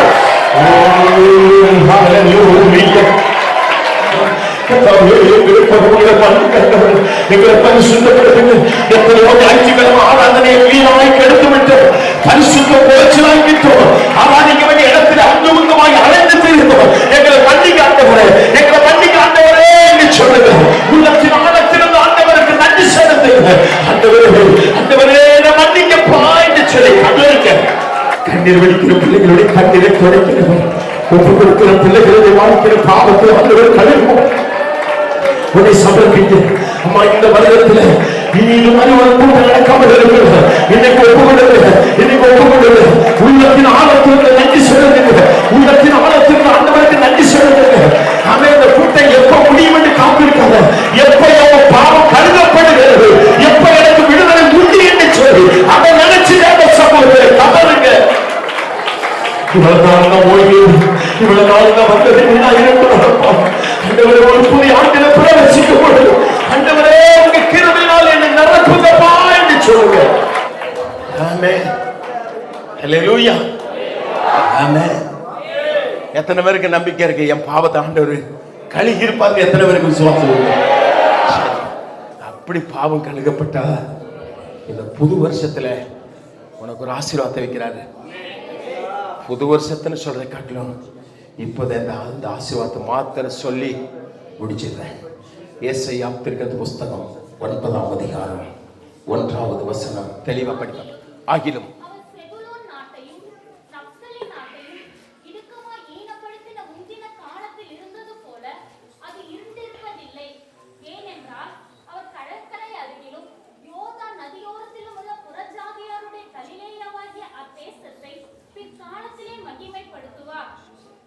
சோத்திரம். எத்தனை பேருக்கு புரிகிறது? செபுலோன் நாட்டையும் நப்தலி நாட்டையும் முன்பு இருந்தது போல் ஈனப்படுத்தி ஈனமாயிருந்த அந்த நாட்டை அவமானப்பட்ட அந்த நாட்டை, இருளுக்குள் இருந்த அந்த நாட்டை பிற்காலங்களில் நான் அவர்களை மகிமைப்படுத்த போகிறேன். சோதனை சொல்லுங்க. சில நிமிஷத்தில் இந்த வசனத்தை மாத்திரம் உங்களுக்கு நான் விளக்கி சொல்லிட்டு நான் இந்த கூட்டத்தை கர்த்தருடைய தாசன் கையில அர்ப்பணிக்கிறேன். கவனமா கவனிங்க. கடைசி செபுலோன் நப்தலி, தகப்பன் ஒன்று தாய் இரண்டு. செபுலோன் லேயாளுக்கு பிறந்த 6வது பிள்ளை, யாக்கோப்புக்கு 10வது பிள்ளை. செபுலோனும் நப்தலியும் ஒரே மனதோடு எல்லா காரியத்திலும் ஒருமனப்பட்டவர்களாய் இருந்தார்கள். ஒரு விசுவாசி இன்னைக்கு நீங்கள் கற்றுக்கொள்ளுங்கள். உங்களுக்கு 4 ஆசீர்வாதம் ரொம்ப தேவை. Number 1, God blessing. Number 2, mother blessing. Number 3, father blessing. Number 4, spiritual father blessing. ஆண்டவருடைய ஆசீர்வாதம், உன் தாயினுடைய ஆசீர்வாதம், உன் தகப்பனுடைய ஆசீர்வாதம், உன் ஊழியக்காரனுடைய ஆசீர்வாதம் கட்டாயம். ஸ்தோத்திரம். இந்த செபுலோன் இந்த 4 ஆசீர்வாதத்தை பெற்றவன். செபுலோன் நப்தலி இந்த 4 ஆசீர்வாதத்தையும் பெற்றவன். ஆனாலும் அவனுடைய வாழ்க்கையில ஒரு இருள் ஈனப்படுத்தின நாட்கள், கனவீனப்படுத்தினார்கள். இருள் நிறைந்த வாழ்க்கை. ஆண்டவர் சொல்லுகிறார், பிற்காலங்களில் நான் உன்னை மகிமைப்படுத்த போகிறேன். பாடுகள் அனுபவித்த, வேதனை அனுபவித்த, தூக்க அனுபவிக்கிற சகோதரி, 2024 தொடக்கம் முதல் இன்று வரைக்கும் இருளில வாழ்க்கை வாழ்ந்து கொண்டிருந்தால் உன் வாழ்க்கை கனவீனப்படுத்திருக்கலாம்.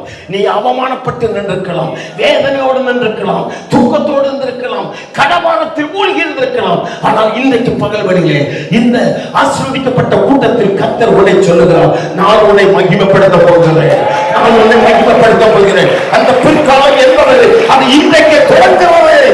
நான் உன்னை மகிமைப்படுத்த போகிறேன்.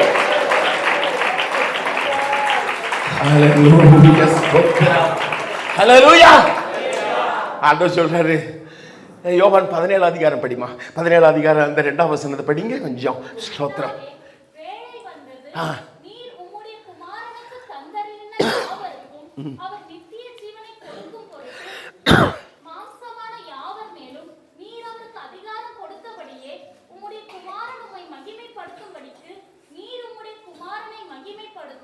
ஆமென். ஸ்தோத்திரம். நீ சொல்றது, நான் உம்மை மகிமைப்படுத்தினேன், நீர் என்ன செய்யணும்? யாரெல்லாம் கர்த்தரை மகிமைப்படுத்தினாங்களோ, யாரெல்லாம் கர்த்தரை இதுவரை மகிமைப்படுத்தினார்களோ, உங்களை கர்த்தரை மகிமைப்படுத்த போகிறார். உங்களை கர்த்தரை மகிமைப்படுத்த போகிறார். நீங்க அவமானமா பட்டிருக்கலாம், ஈனமா இருந்திருக்கலாம், ஆண்டவர் உங்களை மகிமைப்படுத்த போகிறார். உங்களுடைய பேரை யாரும் புகழவில்லை என்றால், யாரும் உயர்த்தவில்லை என்றால் நீ கவலைப்படாத. கர்த்தர் உங்களை மகிமைப்படுத்த போகிறார்.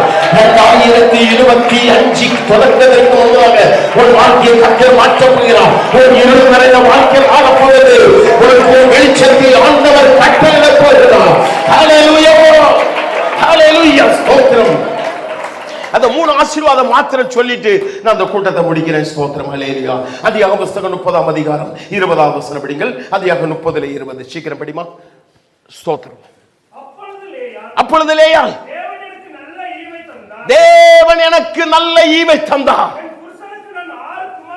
என் புருஷனுக்கு இது 6வது குமாரனை பெற்றேன், அவர் என்னுடனே வாசம் பண்ணுவார் என்று சொல்லி அவனுக்கு செபுலோன் என்று பெயர் வைத்தார். ஆண்டவர் கொடுத்த ஈவு இன்னைக்கு வரையும் நிற்பது கர்த்தர் கொடுத்த ஈவு. தேவனுக்கு ஈவை தந்திருக்கிறார். கர்த்தர் உங்களுடைய வாசம் பண்ணுகிறவர். தன்னுடைய தாய் தன்னுடைய குமாரனை ஆசீர்வதிக்கிறார். இது ஆண்டவர் எனக்கு கொடுத்த ஈவு. ஹல்லேலூயா. எத்தனை பேர் சொல்லுவீங்க பிள்ளைகளை பார்த்து? உங்க பிள்ளையை பார்த்து உங்க பிள்ளைய பக்கத்தில் எடுத்து இது கர்த்தர் கொடுத்த ஈவு. எத்தனை பேர் சொல்லிருக்கிறீங்க? இது புல்ல மாதிரியா இருக்கு, பன்னி மாதிரி இருக்குது, எருமை மாதிரி வளருது பாரு. உன்னை பக்கிறதுக்கு பதில் ஒரு வாழை வச்சிருந்தா நேரம் 2 கொலை வெட்டியா சாப்பிட்டு போ. இவள் சொல்லுகிறாள், கர்த்தர் கொடுத்த ஈவு. ஆண்டவர் எனக்கு கிருபையாய் தந்தார். ஆண்டவர் கொடுத்த ஈவு. வேதனைப்படுகிறதா, துக்கப்படுகிறதா, கவலைப்படாத. கர்த்தர் சொல்லுகிறார், செபுலோனே, நான் உன்னை மகிமைப்படுத்த போகிறேன். நீ கனவீனப்பட்ட நாட்கள் மாறப்படுகிறது, உன் வியாதி நாட்கள் மாறப்போகிறது, ஒரு துக்க நாட்கள் மாறப்போகிறது, ஒரு விலகின நாட்கள் மாறப்போகிறது. பிற்காலங்களிலே நான் உன்னை பலப்படுத்த போகிறேன். அல்லேலூயா. இந்த வார்த்தை அப்படியே விசுவாசிங்க, அப்படியே விசுவாசிங்க. இரண்டாவது, தகப்பன் என்ன ஆசீர்வாதம் கொடுக்கிறார்னு பார்க்கலாம். வாசிங்கள் ஆதியாகமம் 49ஆம் அதிகாரம் அதனுடைய 13வது வசனம் படிங்கள். ஆதியாகமம் 49:13. அப்பா என்ன ஆசீர்வாதம்? என்னமா? செபுலோன் கடற்கரையில் குடியிருப்பான், அவன் கப்பல் துறைமுகமாயிருப்பான், அவன் எல்லை சீதோன் மட்டும் இருக்கும். ஹல்லேலூயா. என் மகனே, நீ கப்பல்ரா. சோத்திரம் சொல்லுங்க. விசுவாசத்தை காட்டுகிறது. அதான் நான் பாட்டு பண்ண, விசுவாச கப்பல் ஒன்று செல்லுகிறது. கப்பல் இங்க தர்மபுரியில் கப்பல் நிற்கக்கூடிய பஸ் ஸ்டாண்ட் இருக்குதா? இதுவரை இருக்குதா? இல்லையோ? தர்மபுரியில் எங்கேயுமே இல்லையோ? ஐயா இல்லையா? சோத்திரம். எங்கதான் இருக்குது? கடல்ல இருக்குது. யோசித்து பாருங்க. இங்க இருந்து மொரப்பூருக்கு இவங்க குடும்பம் பஸ்ல போறாங்க. இடவில்ல, இங்க ஒரு ரேகடக்கல்லி, கரெக்டா சொல்லிட்டேன்னா, ரேகடக்கல்லிட்ட போனவன பஸ் பஞ்சர் ஆகி போச்சு. நீங்க என்ன பண்ணுவீங்க? சரி, குடும்பத்தில் 4 பேர் இருக்கண்டா, பாயெல்லாம் எடுத்து விரிங்கடா, ஆளுக்கு ஒரு டயரை கழட்டுவோம், பஸ்ஸுக்கு பஞ்சரா போடுவீங்க. என்ன பண்ணுவீங்க? இறங்கிட்டு அடுத்த பஸ்ஸில் போவீங்க. இப்போ கப்பலில் போறீங்க, கப்பலில் பஞ்சர் ஆகி போச்சு, ஏன்னா இங்கே இறக்கி விடுங்க, நாங்கள் அடுத்த கப்பல் வரமுட்டு இறங்குவீங்களோ? சோத்திரம் சொல்லுங்க. அல்லேலூயா, சோத்திரம். எவ்வளவு கஷ்டப்பட்டாலும், என்ன வேதனை வந்தாலும் எங்க தான் நிற்க முடியும்? சோத்திரம். எத்தனை பேருக்கு புரிகிறது? விசுவாசம். என்ன சூழ்நிலை வந்தாலும், என்ன போராட்டங்கள் வந்தாலும், என்ன வியாதி வந்தாலும், உம்மை விட்டு ஒரு நிமிஷம் ஒருவன் பின்மாற மாட்டேன் ஆண்டவரே. ஒரு நிமிஷம் கூட பின்மாற மாட்டாங்க. செபுலோனே, நீ கப்பல் துறைமுகம், நீ கப்பல் மாதிரி இருக்கிறாய். ஆமென். தீமோத்தேயுல அநேக தங்களுடைய நல்மனசாட்சியை கெடுத்துட்டாங்க. விசுவாசம் என்ற கப்பல் மனசாட்சியை கெடுத்துட்டாங்க. சோத்திரம். விசுவாசம் நஷ்டப்பட்டிருக்குதா? அப்பா ஆசீர்வதிக்கிறாரு. நீ விசுவாசத்தில் நிப்படா, கடைசி வர நீ எல்லா நாளும் விசுவாசத்தில் நிப்ப. ஆமென். சோத்திரம். மூணாவது, ஊழியக்காரனுடைய ஆசீர்வாதம் என்ன தெரியுமா? உபாகமம் 38ஆம் அதிகாரம். ஆமென். ஸ்தோத்திரம். 18-19 படிங்க. செபுலோனை குறித்து, செபுலோனே, நீ வெளியே புறப்பட்டு போகையில் நீ சந்தோஷமா இருப்ப. ஒரு அல்லேலூயா சொல்லுங்க. ஊழியக்காரனுடைய ஆசீர்வாதம் என்ன தெரியுமா? நீ எப்போது எப்படி இருப்ப? சந்தோஷமா. நீ சமாதானமா இருப்பப்பா, நீ சந்தோஷமா இருப்பப்பா. இந்த ஆசீர்வாதம் வரணும். எப்போது உங்களுக்கு ஊழியக்காரனுடைய ஆசீர்வாதம் கட்டாயம். ஊழியக்காரனுக்கு விரோதமாய் பேசாத, ஊழியக்காரனுக்கு விரோதமாய் எழும்பாத, சபைக்கு விரோதமாய் எழும்பாத. அவர்களுடைய ஆசீர்வதிக்க வேண்டும். பழைய ஏற்பாட்டு காலத்தில் ஆண்டவர் சொன்னார், ஆரோனை பார்த்து, நீ இஸ்ரவேல் ஜனங்களை பார்த்து அவர்களை ஆசீர்வதிக்க வேண்டிய விதம் என்று என்னாகும் புஸ்தகத்தில் வாசிக்கிறோம். ஆசீர்வாதம், ஆண்டுடைய ஆசீர்வாதம், அம்மாவுடைய ஆசீர்வாதம், தகப்பனுடைய ஆசீர்வாதம். நிறைய பிள்ளைங்க அம்மாட்ட பேசவே மாட்டாங்க. நிறைய பிள்ளைங்க அப்பாட்ட பேசவே மாட்டாங்க. பாஸ்டர்ட்ட பேச மாட்டாங்க. எப்படி ஆசீர்வாதம் பெற முடியும்? இன்னைக்கு பகல் வேளையிலே எஸ்ஐயா 9ஆம் அதிகாரத்திலே அந்த வசனம் சொல்லுது, இருளில் இருந்தவர்கள் பெரிய வெளிச்சத்தை கண்டார்கள். இருள் நிலைமை மாறப்போகிறது. யோபு சொல்லுகிறார். யோபு 15ஆம் அதிகாரத்தில் 22வது வசனத்தில் யோபு சொல்றாரு, இருளிலிருந்து திரும்பி வர அவனுக்கு நம்பிக்கை இல்லாமல் ஆமென். இப்போ உன் வாழ்க்கையில பயம், ஐயோ இந்த இருள்ல இருந்து நான் எப்படி வெளியே வருவேன், என் பயத்திலிருந்து எப்படி வருவேன்? கர்த்தர் சொல்லுகிறார், நான் உன்னை மகிமைப்படுத்த போகிறேன், நான் உன்னை மகிமைப்படுத்த போகிறேன்.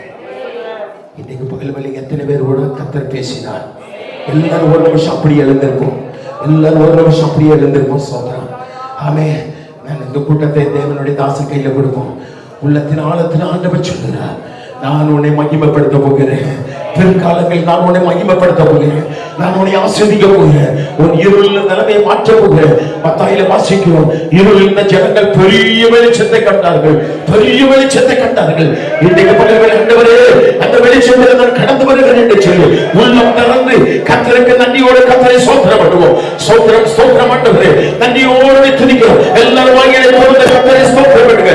ஆண்டவரே, என் பேர் ஜீவவசனத்தில் எழுதப்படட்டும், என் பேர் கிறுக்கப்படக்கூடாது என்று சொல்லி எல்லாம் நன்றியோடு கர்த்தருக்கு ஸ்தோத்திரம் பண்ணுவோம். ஹல்லேலூயா hallelujah hallelujah hallelujah hallelujah. Glory to Jesus. ஒப்புக்கொடுங்க. தகப்பனே, நன்றியோடு துதிக்கிறோம். எங்களோடு பேசின நல்ல வார்த்தைக்காக நன்றி. தொடர்ந்து எங்களோடு இடப்பட்டுக் கொண்டீங்க, அதற்காக நன்றி. தேவ சித்தத்துக்கு ஒப்பு கொடுக்கிறப்பா, ஒப்பு கொடுத்த பிள்ளைகளுக்காக ஸ்தோத்திரம். உங்களை ஆசீர்வதிக்க வேண்டும் என்று சொல்லுகிறோம். உங்க நாம மகிமைப்பட கர்த்தர் கருவதால் அடியானை அழைத்து இந்த மகிமையான கனமான ஊழியத்தை செய்ய நீர் கொடுத்த பெரிய பாக்கியத்துக்காக நன்றி. அடியான இடத்தில் எத்திக்கப்பட்ட வார்த்தை உங்களுடைய ஜனத்துக்கு கொஞ்சம் கூட மறைக்காதபடி அது அப்படியே அர்ப்பணித்திருக்கிறேன். ஏற்றுக்கொண்டவர்கள் எத்தனை பேரோ அத்தனை பேரும் உங்களுடைய ஜீவ புஸ்தகத்தில் பெயர் எழுதப்படட்டும். உங்க நாம மகிமைப்படட்டும். நிச்சயமையா நன்றி. இயேசுவின் நாமத்தில் பிதாவே. ஆலயம் செல்லுவதே அது மகிழ்ச்சியை தந்திடுவே, என் சபையுடனே உம்மை துதித்திடவே கிருபையும் கிடைத்திட்டதே.